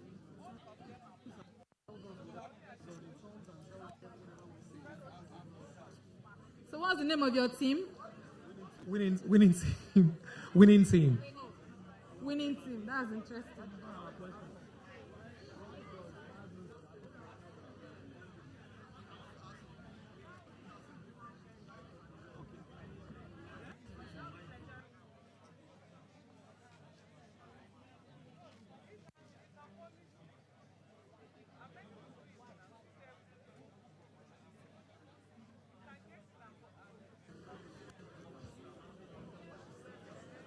What's the name of your team? Team Achievers.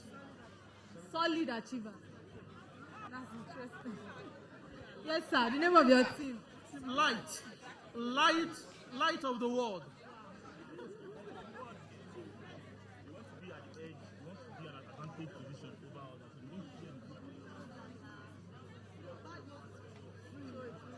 What's the name of your team? Praise team. Oh, that's...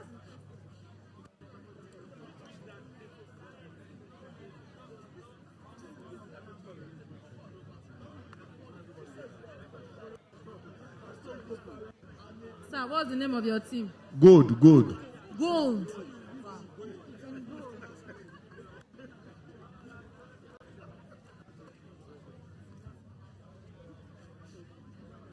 What's the name of your team? Goodness. Team Goodness or Goodness Team? Team Goodness.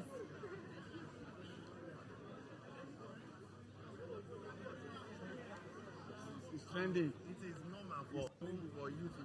What's the name of your team, ma? Peace. Peace Team.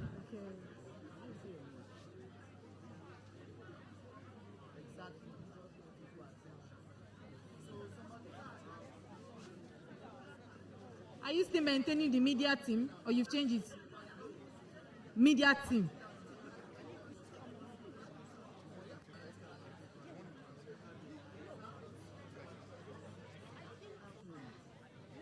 Well done. What's the name of your team, sir?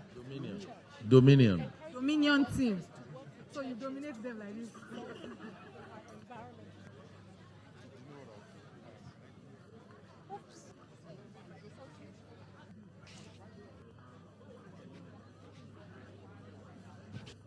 Name of your team, sir? Jesus Embassy. Jesus Embassy Team. Wow, interesting.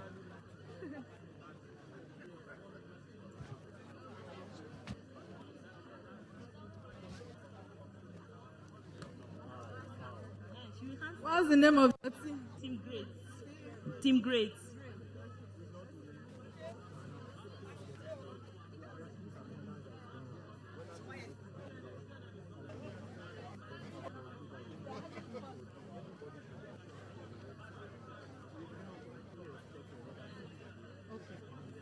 Please, the attendance being passed, irrespective of whether you've registered online or not, put your name on the attendance that is being passed.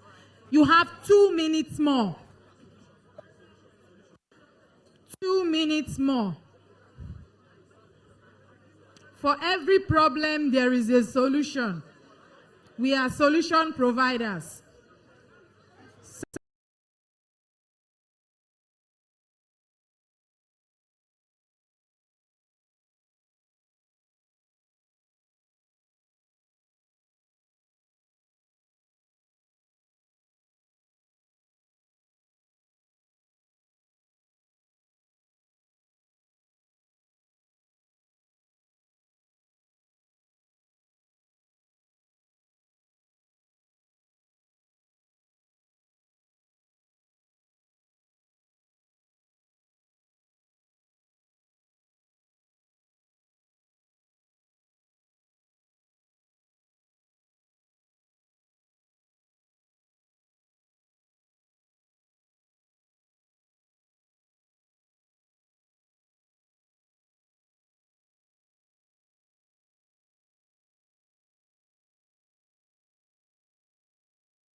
us to be here. Those who actually approved, who initiated this. And as a matter of fact, they've been at the back of us, all the sessions we've been having since last year. They've been supporting us there. And of course, you know who I'm talking about, the pastorate of this church. So please let's give them a round of applause. Some of us will be surprised that the provincial pastor has been sitting here since, even earlier than the number of us. And it's quiet somewhere. Also, the parish pastor is also seated. So I'll be welcoming them to the front. Pastor Bola and Pastor Adekemi. So the also speak to them forward. If you see quiet, you really want to come to the front.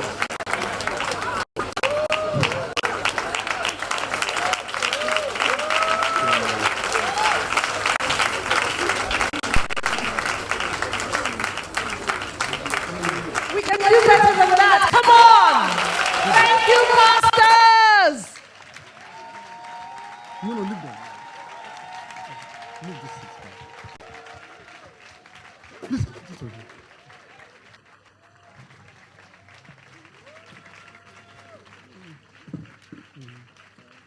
Yes, sir. Let's clap for you.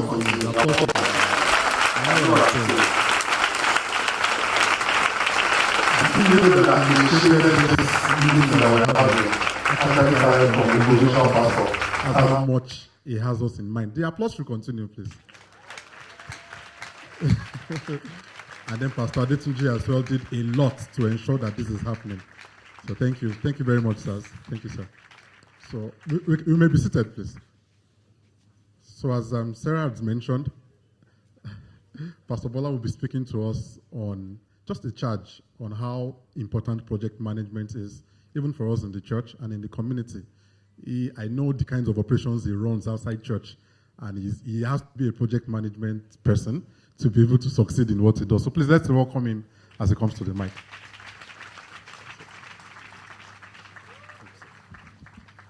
Do we say praise the Lord now? Everywhere is praise the Lord. Still, I want to thank you. Thank you for coming. I also want to thank Jennifer Parkers. She was the first person who contacted me, but I couldn't link up down the line until Pastor Tuji took over. This is a unique one in the sense that it is free. To us, it is free. It's not free, but to us, it is free. I really appreciate this great gesture. And we're expecting you again. Maybe not now. I want to believe that down the line, you'll be a successful individual. And as you all know, it's not all about theory. It's about results. How the objective must produce a result. Theory of any kind is one thing. Accomplishing is a different thing. As Sarah was speaking, I was trying to process it in biblical languages. Now, wisdom is the principal thing.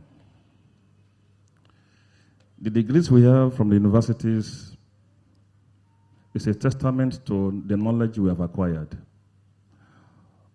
But the Bible says, wisdom is the principal or the major thing.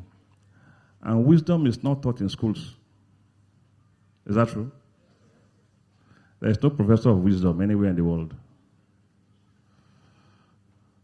There is no course called wisdom in any university.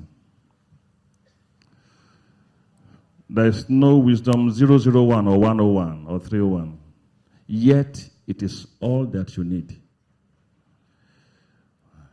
What is being taught today is another way of saying that native intelligence is superior to academic exploits. Native. In all of human history,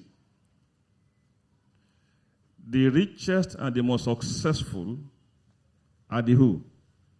The illiterates. At least as per the academic aspect. They are the illiterates. The Bill Gates, he has no degree. Most of our rich men, the successful, I'm talking of the truly successful, not our thieves. The truly successful, most are illiterates. Praise the Lord. My grandfather was an illiterate. Business-wise, he was very successful. His senior brother, an illiterate. The great ones here are illiterates, but they are all equipped with what is called what? Native intelligence, project management. They have this ability to conceptualize a business in their minds and then look at how to break it down into workable realities. Then they begin the process and they get the results. That same model is now being given to us in this little presentation that lasts for about 6 hours. I'm praying that you'll have that capacity to begin a project, even in this harsh environment. And you still have the wherewithal to power it until you get your results. And you will in Jesus' name. Now, being a church setting, everything does not begin with and end with prayers. There's the prayer aspect, then you go to work.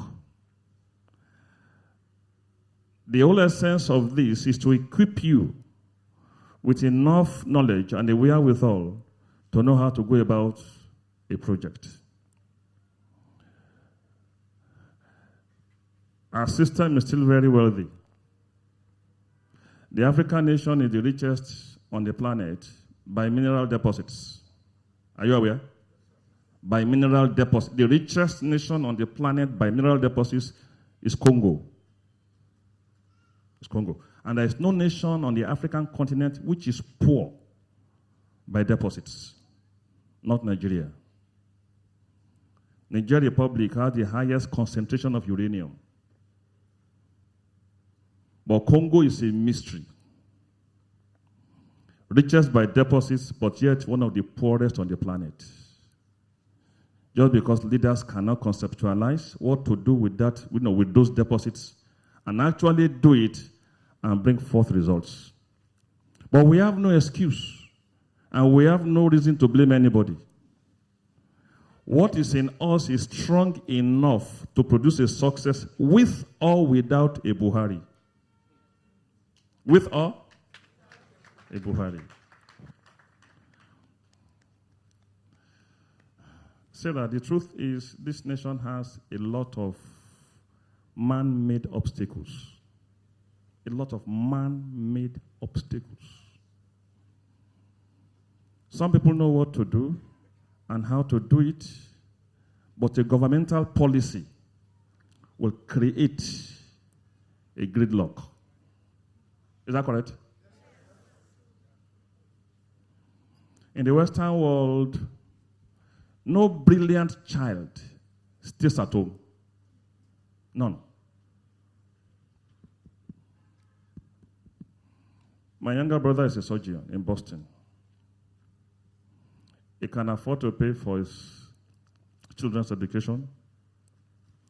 The moment my nephew filled the occupation or the profession of the parents, they are both surgeons. Immediately, they voided his scholarship. It was immediate. Why? And rightly so. Why? Give space to somebody who can't afford it. That's a just society. Very just. And where they can't even afford, they still have the wherewithal to borrow from government and then pay over time. Well, we are not in such a state. But notwithstanding, we have no reason to give what? To give excuses. What is in us is strong enough to find a way out. And a way out, we must find. The lessons here, they are applicable to every fact, to every facet of life. Even the activities in church, right from evangelism to our church activities, to our CRS interventions, Everything has a project management underpinning same. I'm praying that we'll be so empowered and so successful that we'll run with these teachings, and in as low as 3 years' time, I begin to see your results.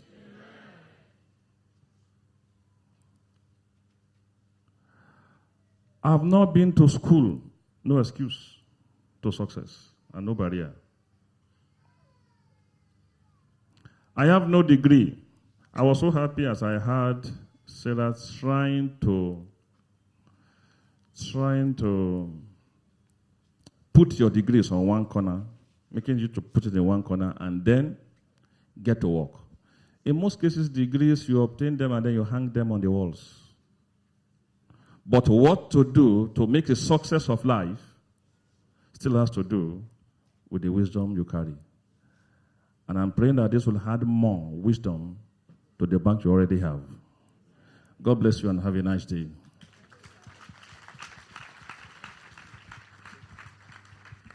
Please let the applause continue, please.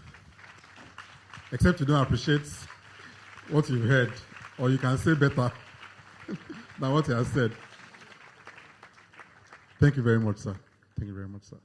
I think the group activities can continue. Yes? Okay, great. So we're going to hold on from receiving the feedback for a quick moment. I'm going to share something that's very dear to my heart.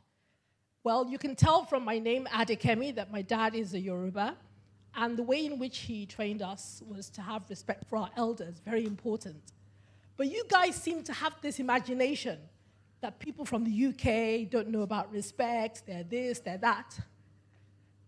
I want to appeal to our young Nigerians. I know you're all funky, and you are American by default because you know you're on social media all the time.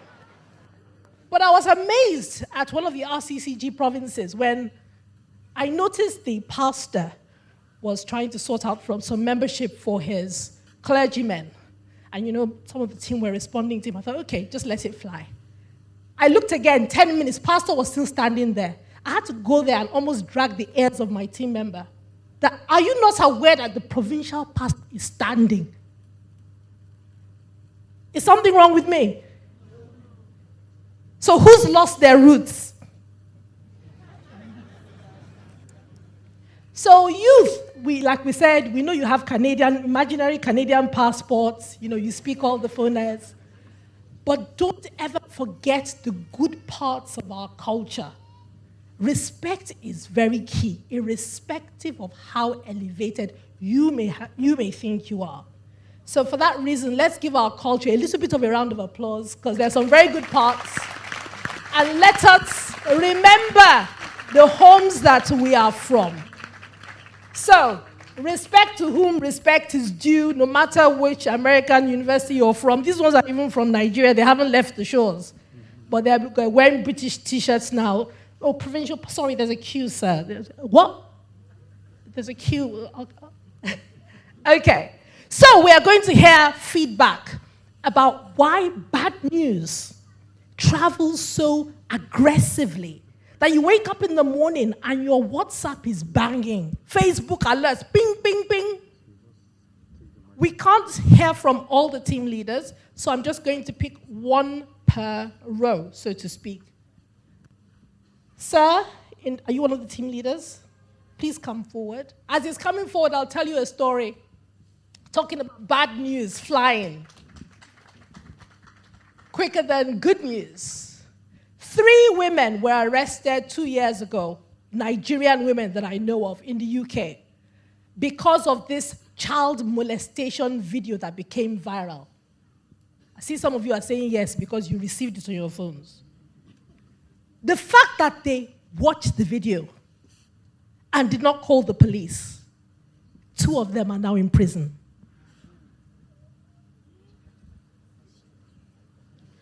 One of them watched it, went to the bathroom, her white colleague saw it, rang the police, arrested. The third one, her church and her pastor were able to pray her out of it. 2 years imprisonment. So one of the Abuja churches was saying, maybe Nigeria needs to look into their laws as well, because we're all guilty of watching that video. I never watched it. That doesn't make me better than anybody else, but I believe it got viral in Nigeria as well, this child molestation video. That's how serious, how precise these governments are. Criminal record, career ruined, and when they even look at the charge, if it was petty theft or petty fraud, it would be down as pedophilia, abusing children. Meanwhile, you were never physically there. So let's hear from our team leader. Give him a round of applause. And you have just 2 minutes to give your feedback. Thank you very much for this opportunity. I am my group, and the name of the group is Liberation Group. And I'll just drop the points quickly. Yes, please. Okay, so why bad news spread faster?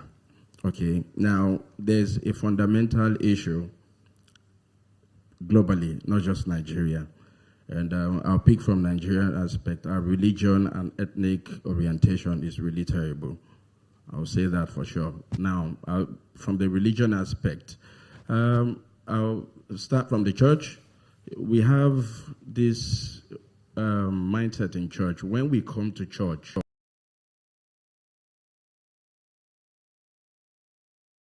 die.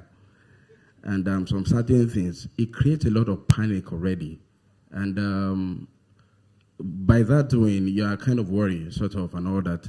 Now, the reason why all this news spread faster is because of the panic it creates. People are also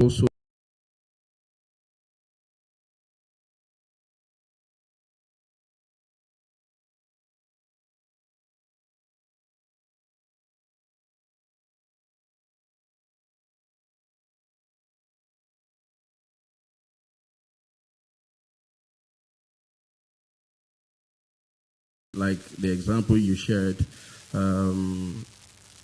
People don't get to talk about good things. For instance, I got this link and I didn't share it. This is good news.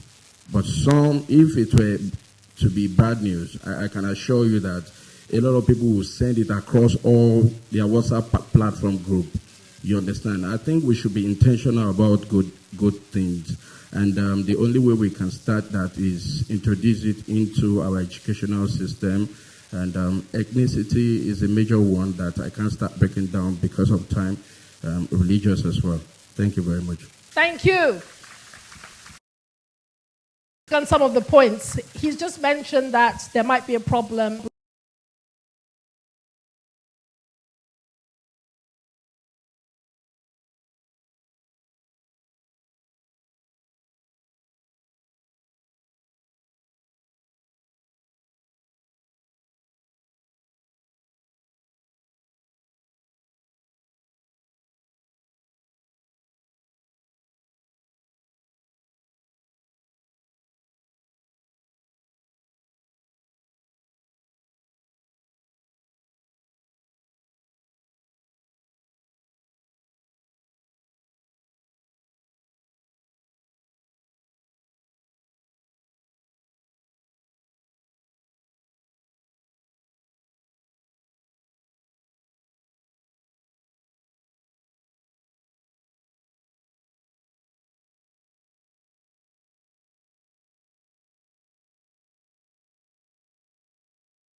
Nigeria that are assigned to spreading bad news ASAP. The latest about Yahoos, the latest about ritualists overnight. And they're also principles about that hold down opportunities. Do you agree with him, Elizabeth? Okay, let's continue with the slides. Team leaders, please stay in front. We're going to intersplice. Where's our media guru? Our media pastor. Just guru in church. Where's our media pastor? Yes, so where on earth have you been? But now you've met us, that's the most important thing. Moving on.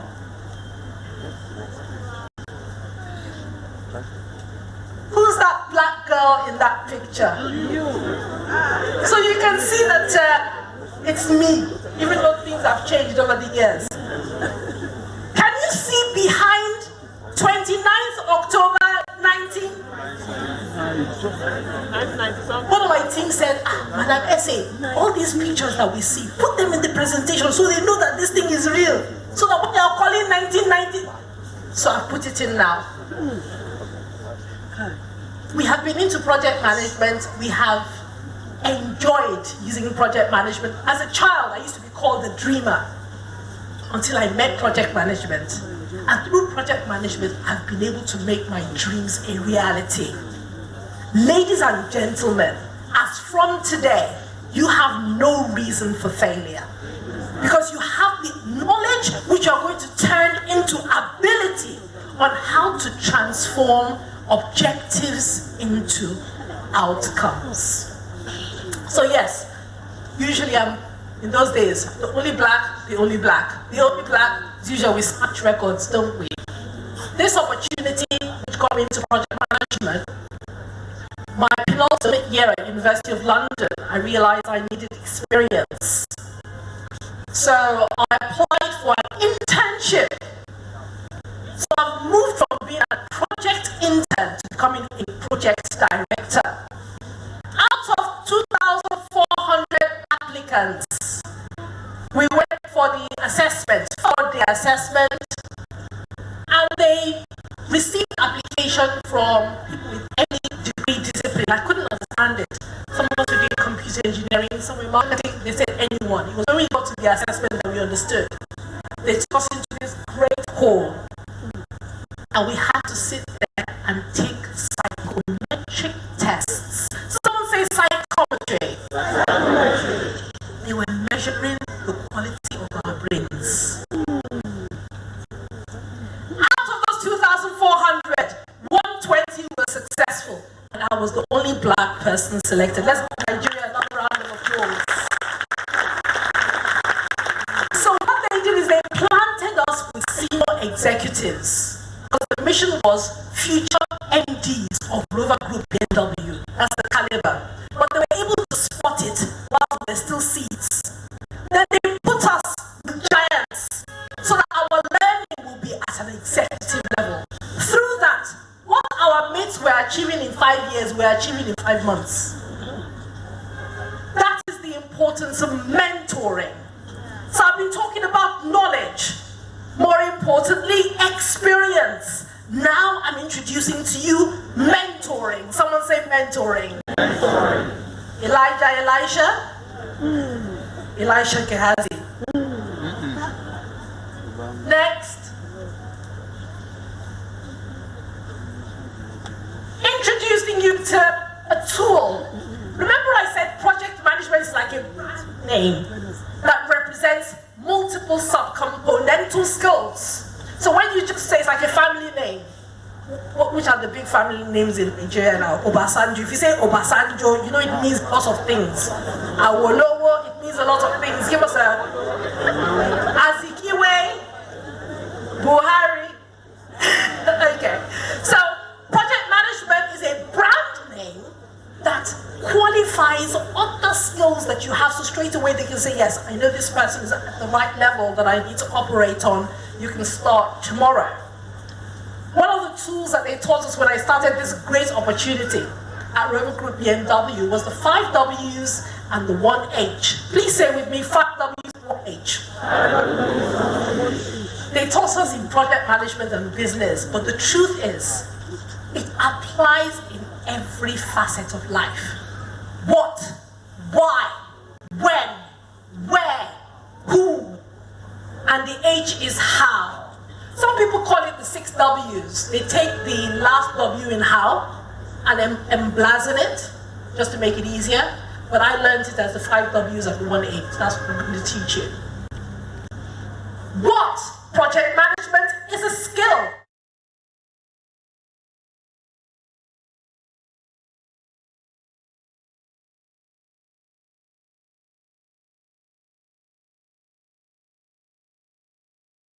At the moment, and you have project management, you can translate into government, translate into NGO, because project management is the universal common denominator. Do we understand that? Why project management? It is a master skill comprising subcomponental skills, essential skills for creation, development, advancement of products and services in the 3 sectors: industry, government, non-government. Where, as I said earlier, it all started in the UK and USA, their government departments. Now it's become a worldwide opportunity. The rest of the world has adopted these as standards, each having its own certification. So the 2 main certifications that come with PM, there's a UK version and an American version, which we're going to tell you about. When, from the onset, we were plucked from university in our penultimate year, straight away assigned to senior project managers. In America, I've seen online, there are programs for 16-year-old plus, where they train them in the skill of project management. Remember, it's not about being a project manager. It's about having the skills for producing outcomes or contributing to the production of outcomes. Who is project management for? Any area that wants to be effective and efficient needs project management, so project management is for all. Advanced nations excel through project management. How about Nigeria? I was so disappointed. Was it early last year I heard that the Lagos Ikoyi registry, the marriage registry, has been shut down? Some are saying yes, some are saying no. They know about it in Abuja. They've reopened. Oh, then that's good, because I was having an issue before about how can they let Yahoo boys dictate the future of a registry that has served the citizenry since independence.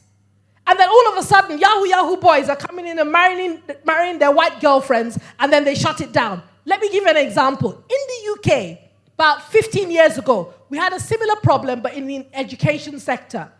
African and Asian British residents were abusing the student visa system, UK student visa. They were bringing in people from Africa, particularly Nigeria, Asia, particularly India, through this fraudulent process, exploiting the system.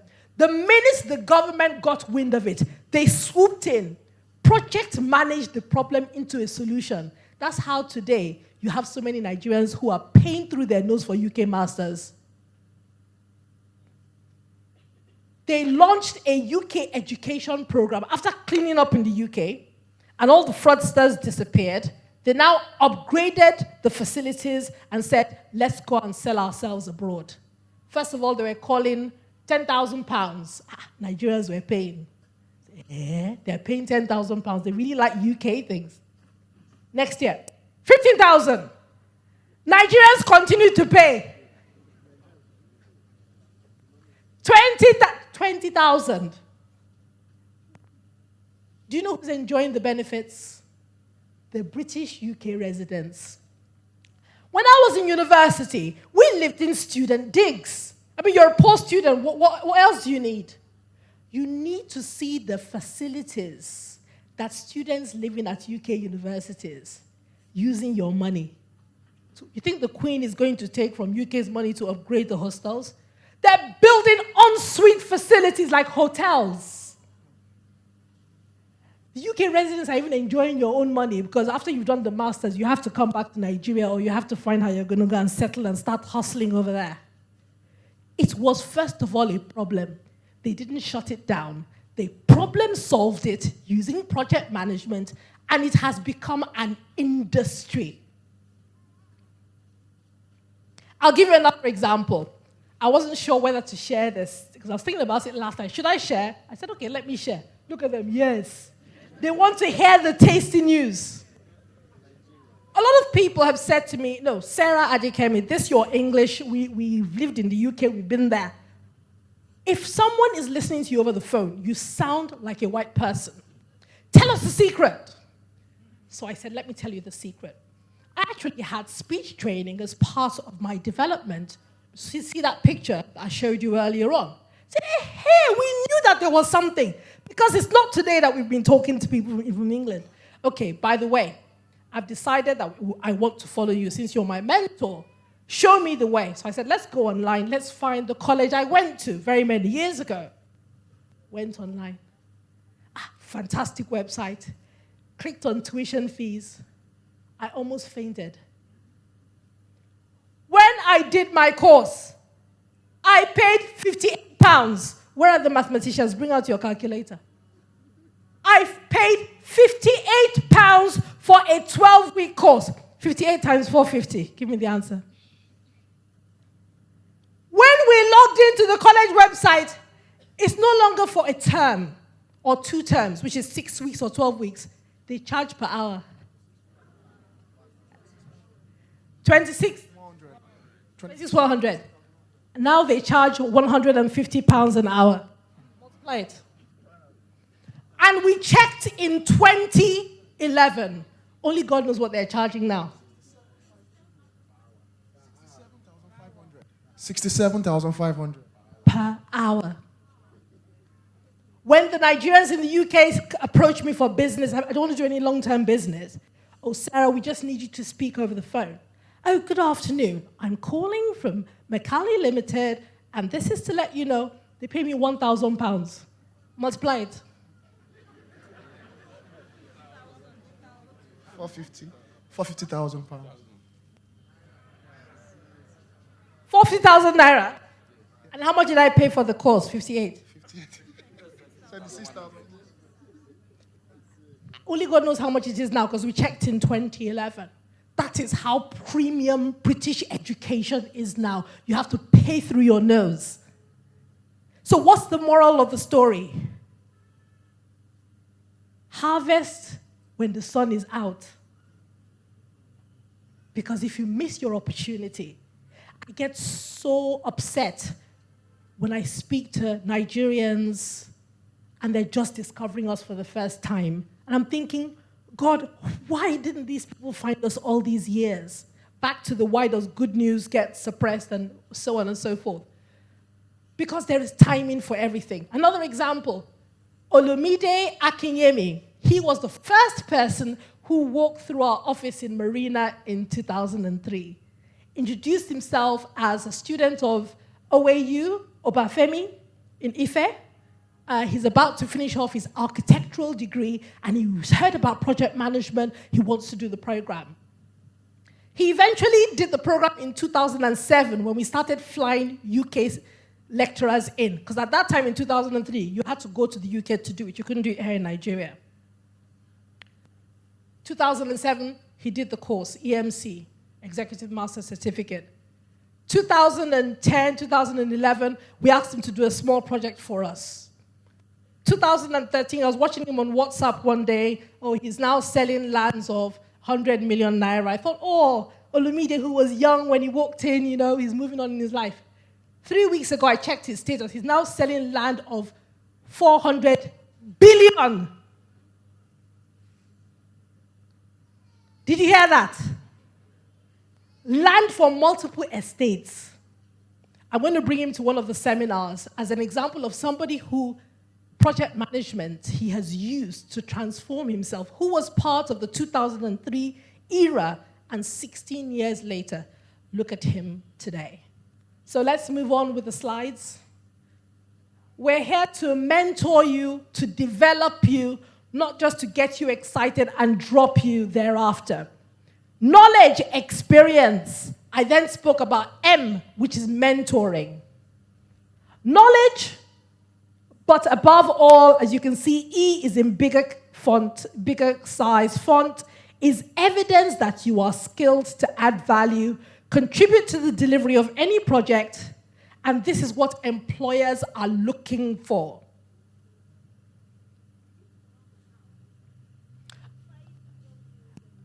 We're coming to the how. Thank you for spotting that. She said I didn't talk about the how in the 5 W's and the H. We're coming to that shortly. Everyone respects Professor Andrew Lester when they hear he's the university professor of 4 universities, university professor of project management. I feel like, oh. I respect the fact that he has over half a century of project management experience. He's my mentor, one of my mentors. When I throw a problem to him, he throws me back the answer before I even complete my statement. That's experience. Half a century. Next slide. The world of projects is kind of a machine system, factory where there is processing of data, execution of action, delivering of promises through people to achieve time, achieve budget, achieve quality, and other commitments. Now, the people who contribute, not just the managers, anyone who contributes to the creation of an outcome, we're all known as project professionals. So as from today, you are all project professionals. Whether you are an aspiring one or you're there already, that's our family name. Next. My father insisted that we must know about our roots. So some of the books that he bought for us, I used to be very enthralled about tribal marks. Oh, wow, look at that. So different. Very interesting, and they carry messages. Next slide. My friend, these are the tribal marks of a project professional. Performance, productivity, profitability, accuracy, effectiveness, efficiency. If you don't have those hallmarks, you are not a project professional. So I have certificates. Well done. I have lots of them too. If you don't have those tribal marks, professionally speaking, then you are a risk to my project. If you can't be performing, you can't be productive, profitable, accuracy, effective, efficient. Forgive me, those of you to my left, and you saw me give my team a quick attack during one of the sessions, because there was some inefficiency about to occur, and that must not happen in your project, because you, the project manager, are only as good as your team. If one person failed, you have failed. That is why your team must all embrace project management. There's no scope for forming. Oh, I've done the training and you're down there. You better all do the training, because that person down there can mess you up and you end up failing on your project because you haven't educated them. Next. So there's projects, there's project management, and there's project people. The family name is project professionals. And remember those tribal marks? Efficiency, effectiveness, efficacy, performance, productivity, profitability. Next. So let's do a quick summary. A project is a mandate to create, innovate, replicate, comply, change, deliver, upgrade, improve, transform, etc. The orchestration and organization of effort and all resources is the management, which is the PCC that we discussed earlier. planning, coordination, and control. It's interesting that some project professionals have the title project manager. That's by default. But we also have project planners. We also have project coordinators, as well as project controllers, PCC, and a whole family more. So there's space for everyone. A concerted effort to achieve maximization, optimization of effort, time, budget, materials, equipment, resources. It sounds like you're juggling balls, and guess what? You are juggling balls, and you are not allowed to drop one of them. Say, what's she saying? At least we're efficient, even though we're not effective. Not allowed. You must be efficient, you must be effective, you must be performing, profitable, all the tribal marks, well arranged. In parallel, what are you doing? You are solving problems and making best decisions from start till when? Starting is always very sweet. Someone said very, very. Starting very sweet. You know, the guy spots you in church while you're ushering, then he has a chat with the pastor, then you go into courtship, marriage. After 6 months, boo! Not in all cases, of course. Starting is very cheap and very easy. Are you going to finish your project? Not, oh, well, we're halfway through. Are you going to finish your project? That is the question. And that takes me to the P. We're going to teach you about ChemP. Knowledge, experience, mentoring, psychology. You'll be amazed at the number of people who are decorated highly with credentials, UK, USA, Australia, Canada.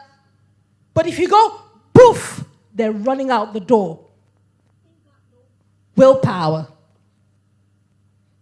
Ain't got no dexterity, no stamina, perseverance. These are the internal tribal marks that you cannot readily see. And that's why for that 2,400 application, where I thankfully was one of the 120 selected, they first of all took us into a great hall, psychometry. Let's measure their brains first. Measure their minds. Before you start telling us you're from University of London, just go there and take the tests. And we'll soon find out who you really are. Next. Who is project management for? I think you all know the answer to this. It's for all. It's quite clear now. Educators, presidents, clinicians, engineers, clergymen, everyone. In fact, we spoke at a mosque in Port Harcourt in 2012, 2013. It's just wonderful to see that we have open-minded imams that would allow a woman to speak in the mosque where the men were seated. The women and children were up, and I actually spoke down. I took my shoes off, everything. They also had professor as well. So what are we saying? This particular imam is a professor at University of Port Harcourt, so his education has opened his mind. We also want to see that at the end of this session, this education has opened your mind. And you go beyond certificates and add to it practice so we can have outcomes. So the gist is theory and practice. Husband and wife, rice and beans, theory and there you go. Are you in business, industry, government, or NGO? You need this skill to have those professional tribe marks that we spoke about. Next. There's an example. He's now the commissioner, well, maybe he's just out now. He was the commissioner of health for Jigawa State. Then he worked for FHI 360. Hot medical doctors, you know you don't mess with Nigerian medical doctors. They were all failing on their projects, which were sponsored by USAID. So USAID contacted us, said, let's get them some British training. So in Abuja, we ran the training program for them. That is still till date my hottest class worldwide. whilst I was taking them on the executive course, they would ask questions that the answer would be either on the next slide or 20 slides later. So that proves to us that you don't know what you don't know. What they know, or what they knew at the time, was just medicine. Someone had to teach them project management for them to put the two together and deliver on their malaria program. Oh, by the way, they still haven't eradicated malaria. That was the malaria program that the lady responded to in Abuja and said, oh, Algeria has eradicated malaria. Next. Spoke about KEMPI. Nobody's asked me what does E stand for, but I guess I'm holding the microphone and you're not. Knowledge, experience, mentoring, psychology, and ethics. Someone say, and ethics.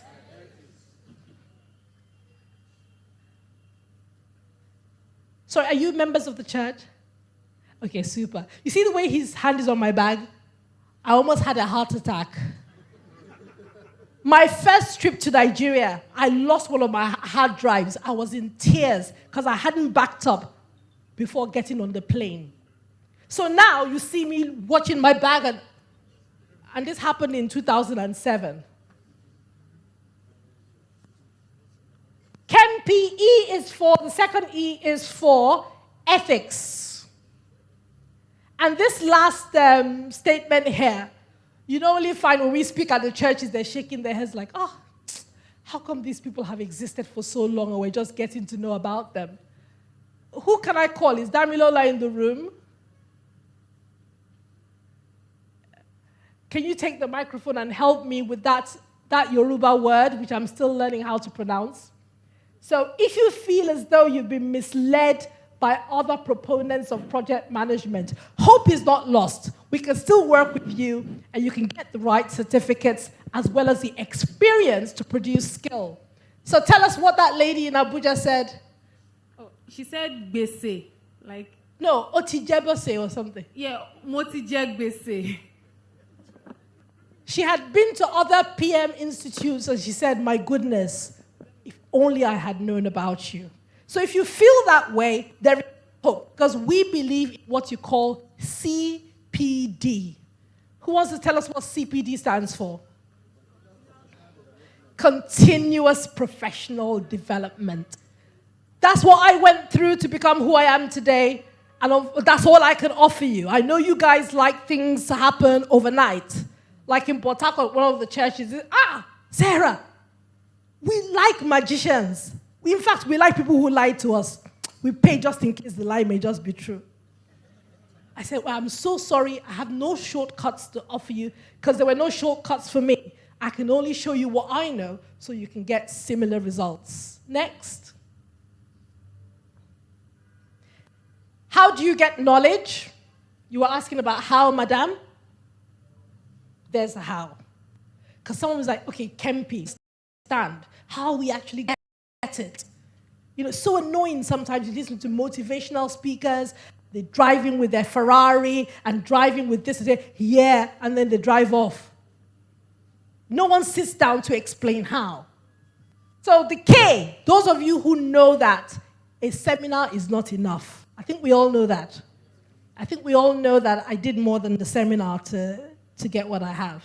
Oh, by the way, even though a seminar is not enough, Nigerians attend our seminars, present our seminar certificates, and get jobs in Nigeria. It's only in Nigeria I've ever heard of such things happening.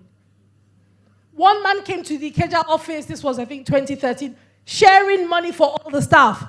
I was made redundant. I attended your seminar, went to a construction company owned by a white man in a jar, showed him my certificate. He almost hugged me and said, start on Monday. It says, common seminar certificate. So that's the power of our certificates. Experience. The efficacy of project management is in its practice. Our foreign expatriates have proven that. There's a story I normally tell. I don't know whether I should tell it today. In 2008, took the team to Sheraton in Ikeja for a British buffet. When they saw the price, they said, Madam, no, give us the money. I said, you've met your targets. I want to appreciate you. By force, fire, and thunder, you are going to have British buffet. So after we had fun going down the lift, elevator, I was talking to Neka. And so I said, hello. So I looked. It was a British accent. It was an English guy, white guy. Oh, hiya. Oh, you're in Nigeria. So we got talking, going down. So it's like, where do you live? I said, well, I live in Nigeria now because I'm working on a project. I said, how about you? Oh, he said, oh, I live in Nigeria. I've lived here for 13 and a half years. I'm like, wow, 13 and a half years. That's a very long time. Whereabouts do you live? There will be a break for you at 2:30, Pastor says. Yeah? There'll be a break at 2:30. Let me know when 2:30 is. So I said, 13 and a half years. That's a very long time. Whereabouts do you live? He said, here. I said, whereabouts? People tell me I'm astronomically intelligent. Someone says he lives here, asking him where. He says, here at the Sheraton. 13 and a half years. Yeah, start calculating. Who's my mathematician?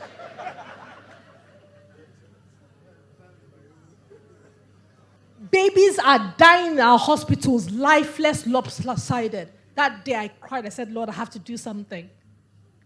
Someone is not going to British buffet to celebrate. He lives there. When he goes to UK, he leaves his slippers there. And we, the sons and daughters of the oil nation, continue to pay. Who's calculating? I'm not joking.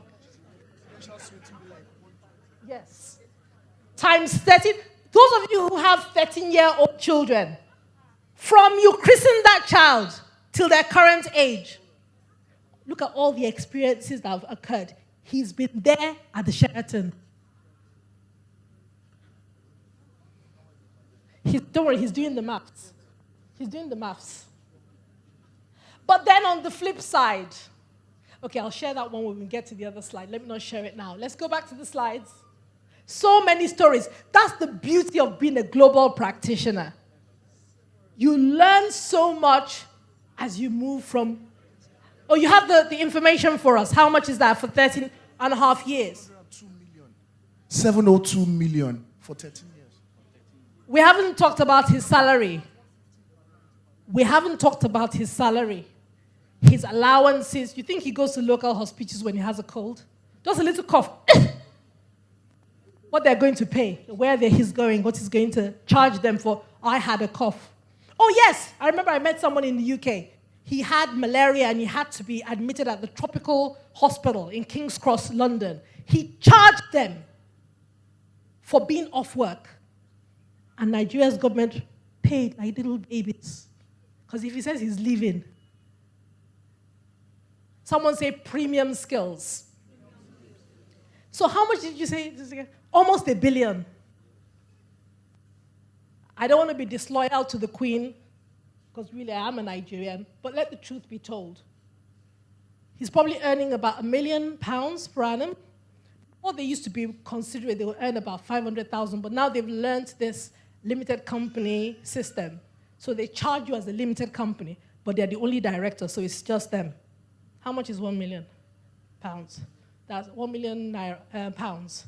That's 450 million per annum. Come to UK and earn that. Say, what are you talking about? Go at the back of the queue, £1 million for you. They can't earn it in the UK. Or you think they like your face? They cannot earn maybe 100,000 for the top engineers. A tenth.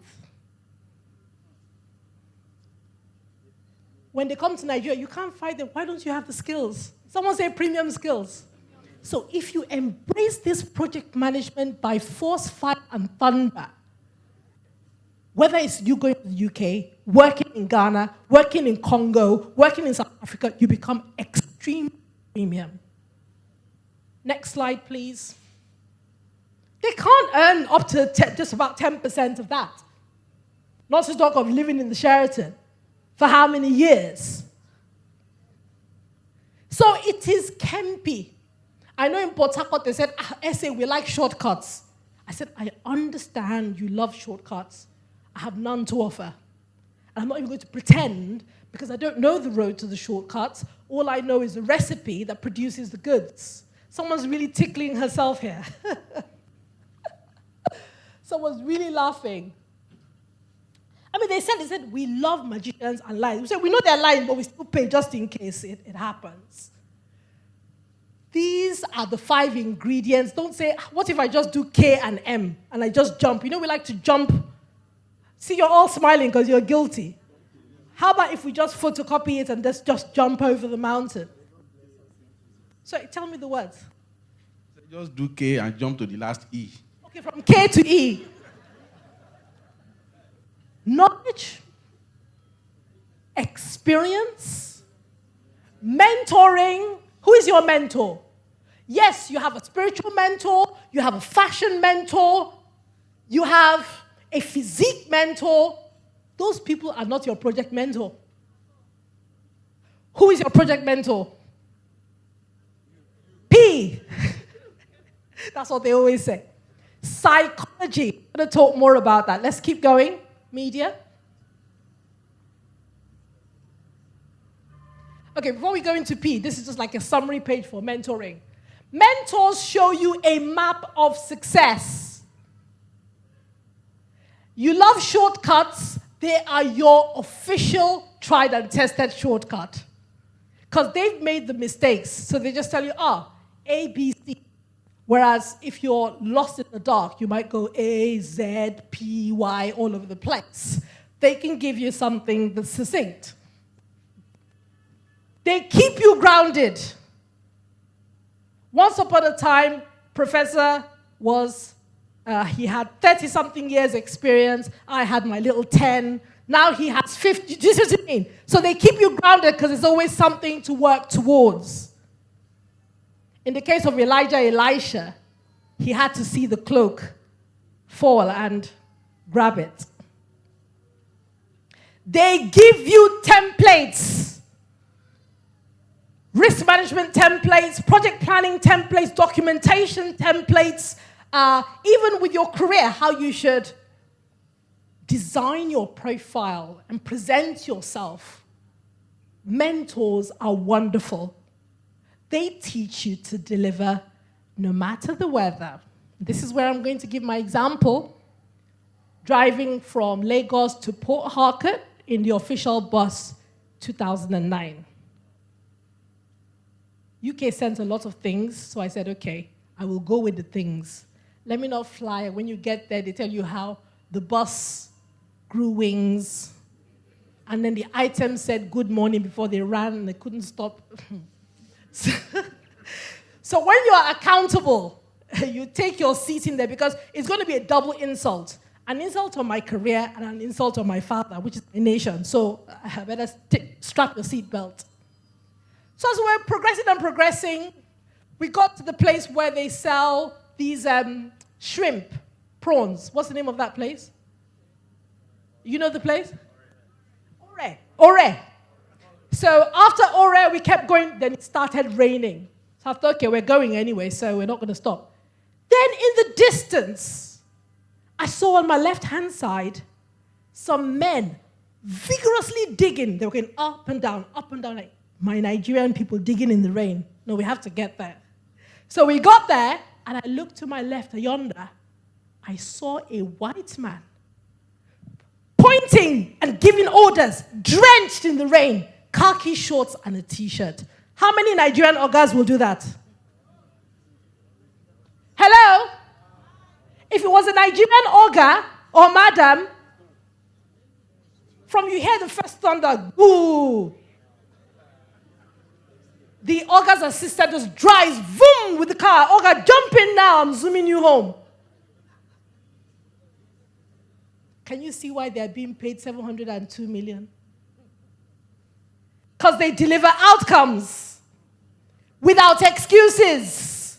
Even those who don't have degrees, but they have skill and they don't play excuses. In as much as we love our culture, there are certain elements of our culture that maybe need to be reviewed.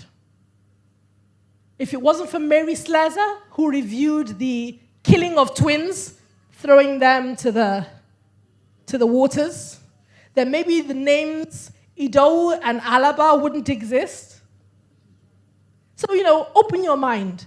If an imam, a Nigerian man, Yoruba man who is an imam, could allow me stand in front of his mosque and address in the name of education, then there's hope for Nigeria.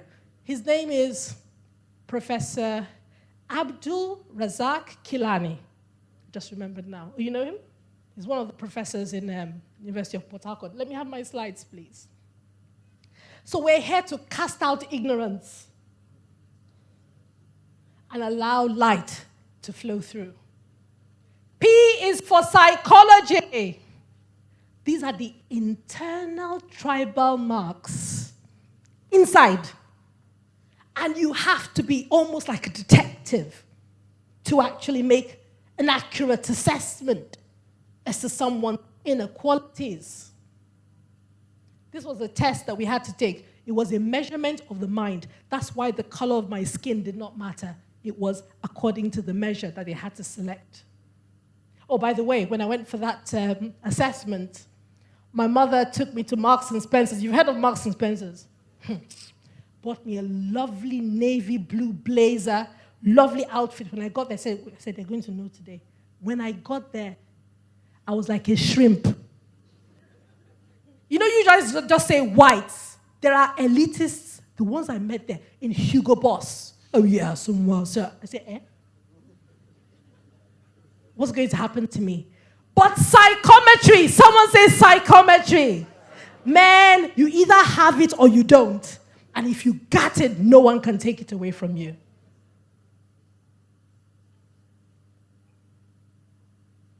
Perception,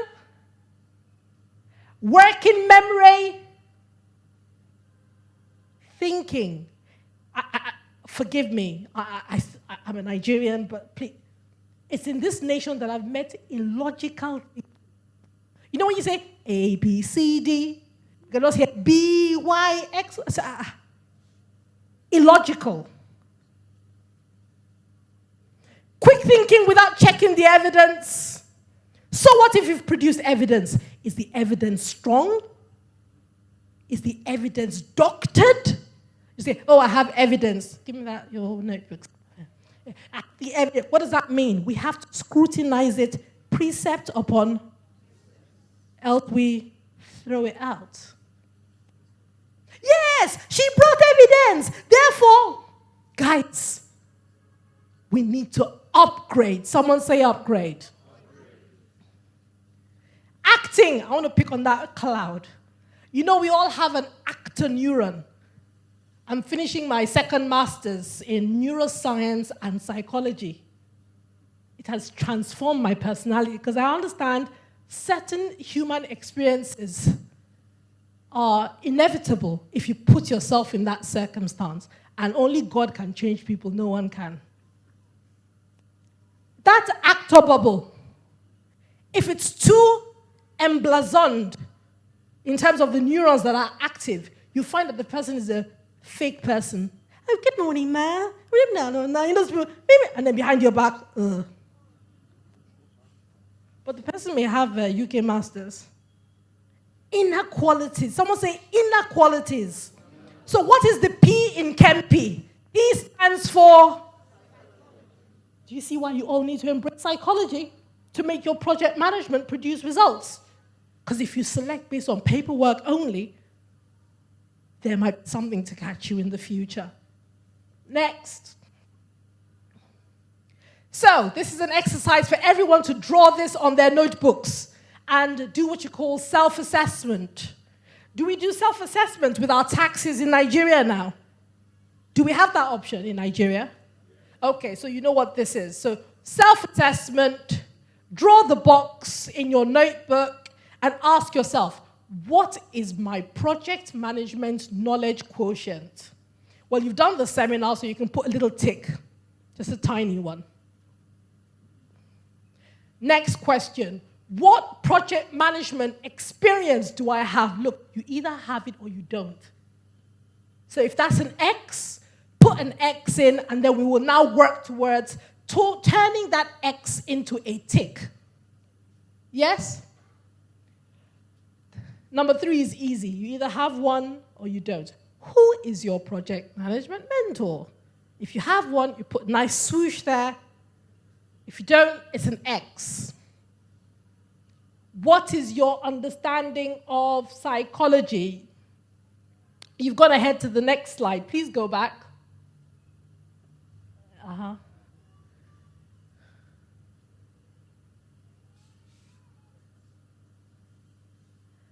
In terms of psychology, I want to pick on one observation in Nigeria. I find, despite the fact that we're plagued with fraud and a lot of ills, people still believe anything they hear. You hear people saying, yeah, but she told me. So what if she told you? Does that mean it's true? Then this is where we take the seniority and respect thing upside down. Oh, my uncle, who is a professor of XYZ, said. And who's he? The question is it true? We're extremely gullible, and we have to work on that urgently. But that's not a topic for today. Ethics. When it comes to ethics, no one can talk. So I always tell people, this is between you and your maker.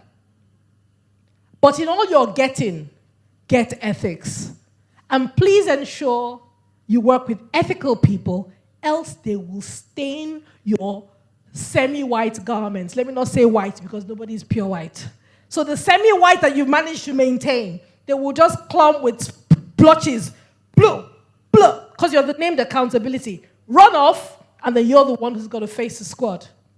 Next slide, please, which is the ticks. Yes, please stop here. So if you've been to the seminar, you can put a small tick. If you haven't got experience, we have 2 programs you can enroll on. The volunteering program, Johanna and Tosin. Where are our volunteers? Please clap for our volunteers who were once seminar attendees like you, clapping. What's the name of your province again? RCCG. 20. Were you there? Oh, you heard? Okay. So they want experience. You see them wearing British t-shirts following us so they can quote it on their CV that I have actually done XYZ on projects. So we have 2 programs. We have the volunteering program, which is for the busy ones, and then we have the intern program for those who really want to face it squarely and get experience. We have Johanna at the back. We appreciate you. Next slide, please. So you know what KEMPI is. I want to focus on E. Ethical delivery guarantees total success, which is sustainable and brings referrals. My Nigerian people, why do we like to earn 1 million naira and run? When you can do the job well, and then that person who's paid us 1 million can tell 10 of his friends, then it becomes 10 million, and then 10 of their friends, it becomes 100 million, and so on. Why are we running after the first 1 million? Why? Who wants to answer? Because we did a bad job in the first one. Why? Someone said something else here. Why did we? Sharp. He said because of the sharp anointing syndrome. Sharp anointing syndrome. Let's hear more. Shallow-mindedness. But we still do it. Shallow-mindedness sounds like an insult. You want to change. Oh gosh, shallow-mindedness. And we still went and did some more. So why are we doing it? What's motivating this? We are short-sighted. You didn't hear what I said. If you do one well, they're going to tell 10. From 10 million to 100 million, you're saying you're short-sighted.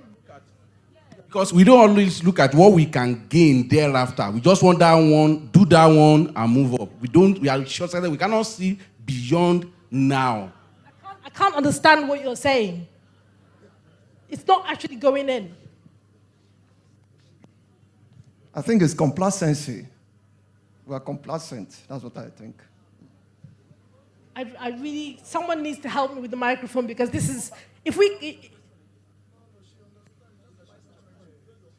how can you say? We are only concerned about what we get now. Does that sound sensible? As you're saying it, That's the reason why. So probably. please put your hand up. Let's hear from 10 people so we can heal ourselves. So I think the issue is probably before he got the first project, he might have gone through a whole lot. So like getting that project and succeeding and getting 1 million, you know. Oh, you're satisfied? That's just the okay, mindset sometimes. you're satisfied with mediocrity. Are we mediocre people? No one has actually said that before of all the seminars. Okay, I think it's the model. Some people have this model that let me chase 10 and get 1 million from each of. Let me focus on one client, deliver, and be able to get referrals from them. So like they always say, a bird in hand is worth two in the bush. I'm not sure that proverb applies in this case. It's a good proverb because we did.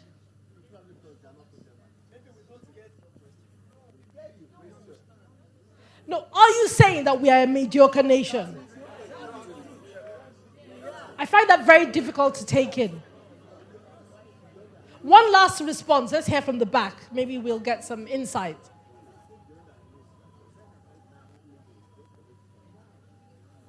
When you know there's 100 million around the corner. Thank you. I'm going to ride on what the earlier person said. Yes. It probably took a while to get the 1 million.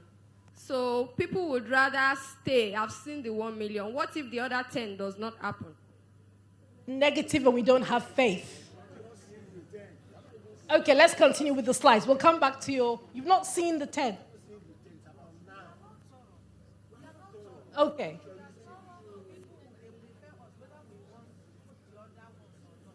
Right. Slides, please. We have a lot of psych upgrade to. Can you see the P in the ChemP is so important? Because if someone's smashing their maths, smashing their science, but then there's some kinks in their head. I'm doing this because I'm only thinking of now. I have no far sight. Not good for your team because it rubs off on you. Sustainability and referrals. Are you saying we don't believe in those? We don't want things that last sustainability. We just want quick, fast as you can and run away. 1 second, we'll come back to you. Referrals. Do we believe that God will provide and you just keep moving rather than sowing your seeds so that you're able to get referrals? Okay. You have to start moving with new mentors. You need new, fresh mentors to breathe new anointing over you. Next, please. So do you see the importance of this statement now? Ultimately, it is the quality of the individual that makes the success. You can certify and certify. Do this. But the personal qualities on the inside, the internal unseen tribal marks. Move on.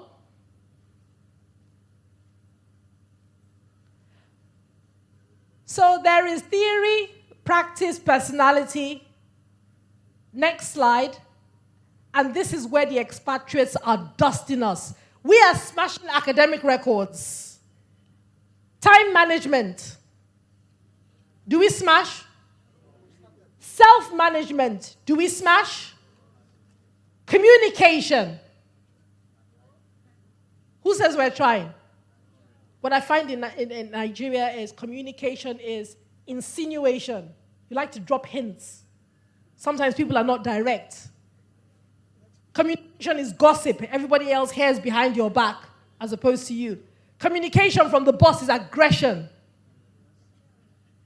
Yes? Organization. Are we organized as a nation?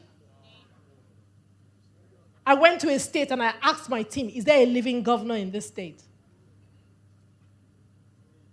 The mound of debris and waste.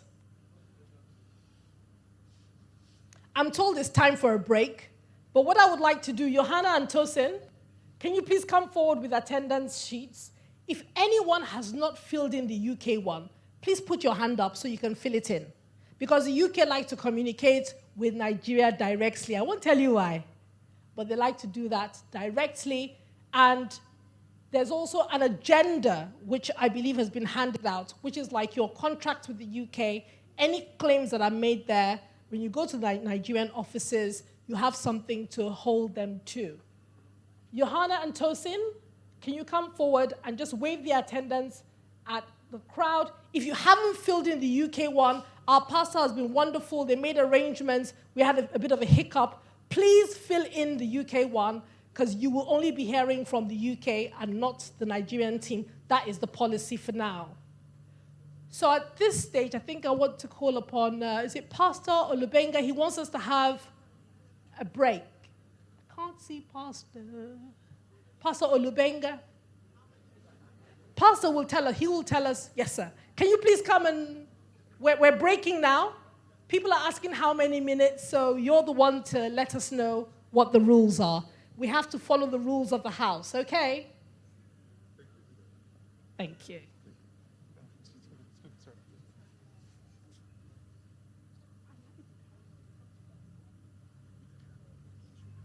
If they have the energy to take it.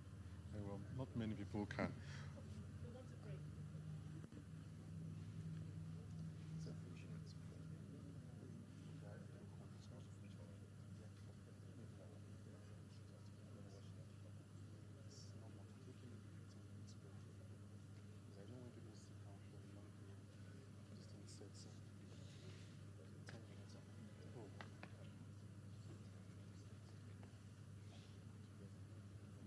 All right, Sarah, thank you very much. I think a round of applause again, please. Thank you. Thanks a lot. I've been noting a lot myself. So we could proceed on a 10-minute break, because I understand when we have adults sitting for a long period, sometimes... Exactly. Well, Pastor Bola said something I can't say, but it's a medical term, so you shouldn't sit for too long. So we expect that you should please stand up, walk around, meet other people, say hello, and you could also even probably buy drinks or snacks in the courtyard there. And let's ensure we converge in 10 minutes, please. Is that fine? Okay, so there's some vehicles blocking the primary school gates. A Toyota Camry LSD 289EA. So please, kindly move your vehicle from there. KLD 602FF, Toyota Camry. AGL 290CU, a Jeep. MUS 264ER, Toyota Yaris. Please move your vehicles from the primary school. You know, road safety is not far. They can tow your vehicles. If anybody wants to talk to me, I'll be seated here during the break. You can come and ask me any questions. Or you can, if you want to get the certificates, those of you who've been asking, my team are over there as well. So let me get a seat and then let's talk. Okay. Are you leaving? Why? No. Okay. Oh, okay. All right. No problem. Okay. Okay. All right. No problem.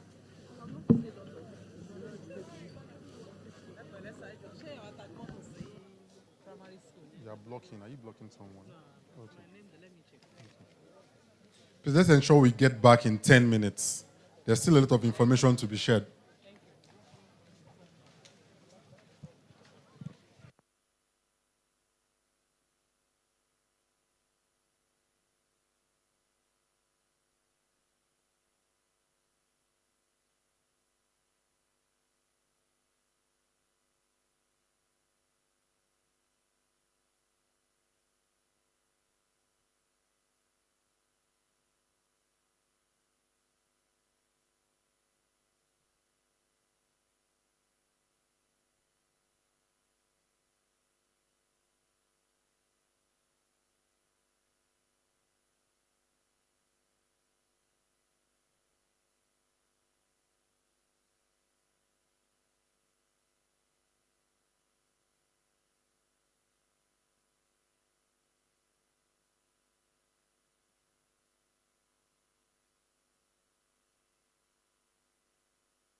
Okay, so our time is up for the break. Let's all return to our seats. Let's return to our seats so we can round off the session. And if you own Toyota Camry LSD 289EA, you're blocking someone. And please avoid that your car will be towed. Please kindly move the vehicle. Toyota Camry LSD 298EA. So let's all return to our seats so we can round off the session. And then the questions you have, you can continue with.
I can just start.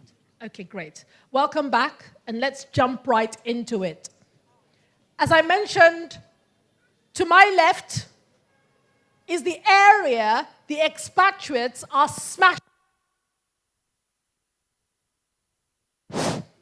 smashing and dusting records, and that really is what counts. The ability to work as part of a team. In the UK, you'll see on the specs, they'll mention, must be a team player.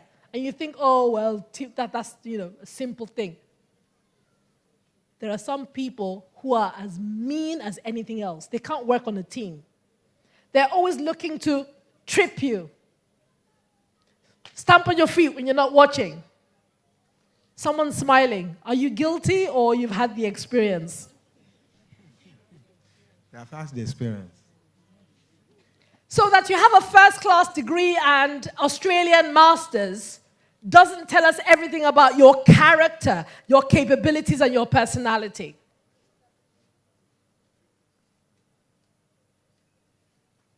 So if we go back to the slides, let's go through that list.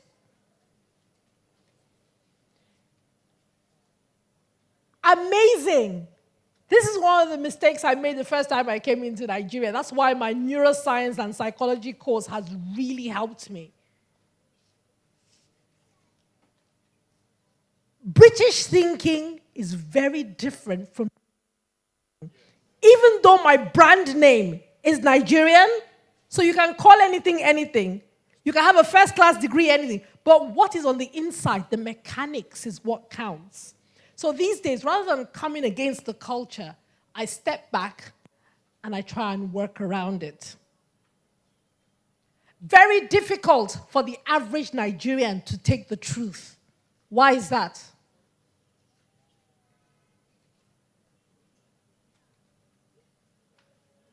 Very difficult to accept blame. Rather, they try to divert. Oh, but I thought you had a UK master's. This is where the paperwork begins to burn. When you see all manner of characteristics in manifestation, you can't even simply accept you were wrong. It has to be someone else, somewhere else, and somewhere. Everybody else but you. You don't need people like that on your team. So you must do the psychometry. You have to measure their psyche, their capabilities. Can you correct them? If you correct them, they want to send hired assassins. How dare she? Who does she think she is? The question is it true what was said? Can't take correction. Is that arrogance? What's the name for it? Pardon? I think the other microphone will have to. Who's in charge of the microphone? You're not going to say that on my microphone. Where are the ushers? I know you're serving the people, but I please need someone to help. Thank you, Tosin. I asked the question, what's the name for it? Arrogance? And someone wants to tell us, because this is an honesty class, isn't it? The lady in white.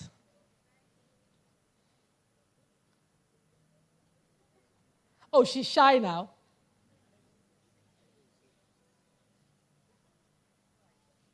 Oh, it's pride.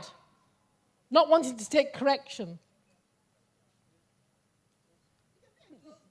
Please don't vanish, because we have to deal with this one. You can't take correction. How are you going to improve? Some people feel they know more than you. What does that mean? You've done something wrong. You're saying, I know more than you. You've done something wrong. It's wrong. Admit that one first, and then tell me later that you know more than me. Let's hear from him, please, so that we deal with this. Okay, so what I'm saying is if, so for example, I did something wrong. Yes.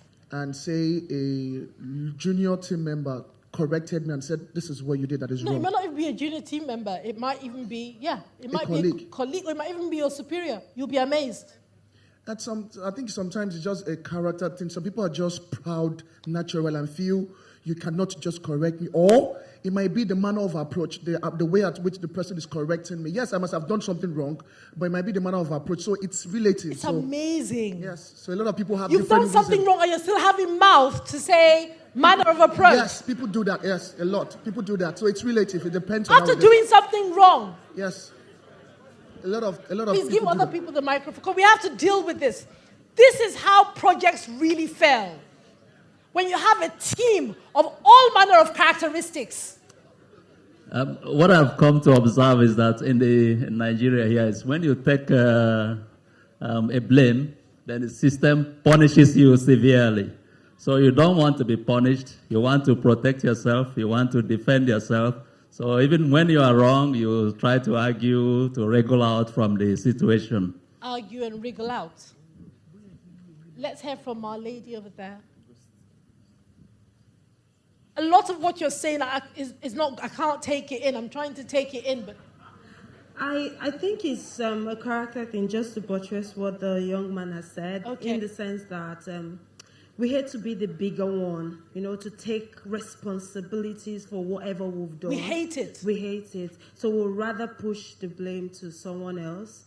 And you feel happy when you're doing that privately. So, yes, I think we do have that inner mind that tells us the truth, but we'll just shy away from it. Just ignore it. Yeah. There's something not quite adding up in this. Okay. Thank you for your response. Yeah. I think part of it is growing up. While we're growing up, if you do anything wrong, and you are sure that if you tell the truth, there will be severe punishment. So most times you find your way around it, like he said. So we grew up in that with a lot of strict parents that will probably flog the hell out of you for telling the truth. So we grew up in that system. We grew up with that mentality. So even when you go to school, you end up getting a job, and you are wrong in the process of your job, that mindset still kicks out when you are in trouble. So is this the Nigerian culture? No, this is serious now. Please. Please. So it's the tribal culture.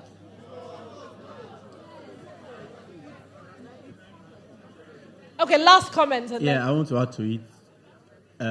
It's a behavioral thing. Is it what? A behavioral thing. Behavioral. A behavior. Yeah. And I believe one of the things, again, is fear of losing one's self-esteem, which is... You've done something wrong and we can see it. Yes. How can you bamboozle me? It's wrong. You dropped the plate. And so the person... No, I didn't drop it. I did not. So if, for example, I did something wrong and I was corrected and I look at the person that is correcting me, especially if I feel I know more than that person. Knowing more. You've done something wrong. What does knowing more have to... So when you are trying to correct me, I feel that they okay, kind of... you have UK masters, so they mustn't... Yeah, maybe, you know. Yeah, got UK masters. No, the last point. I'm hoping we get a sound point that will nail the...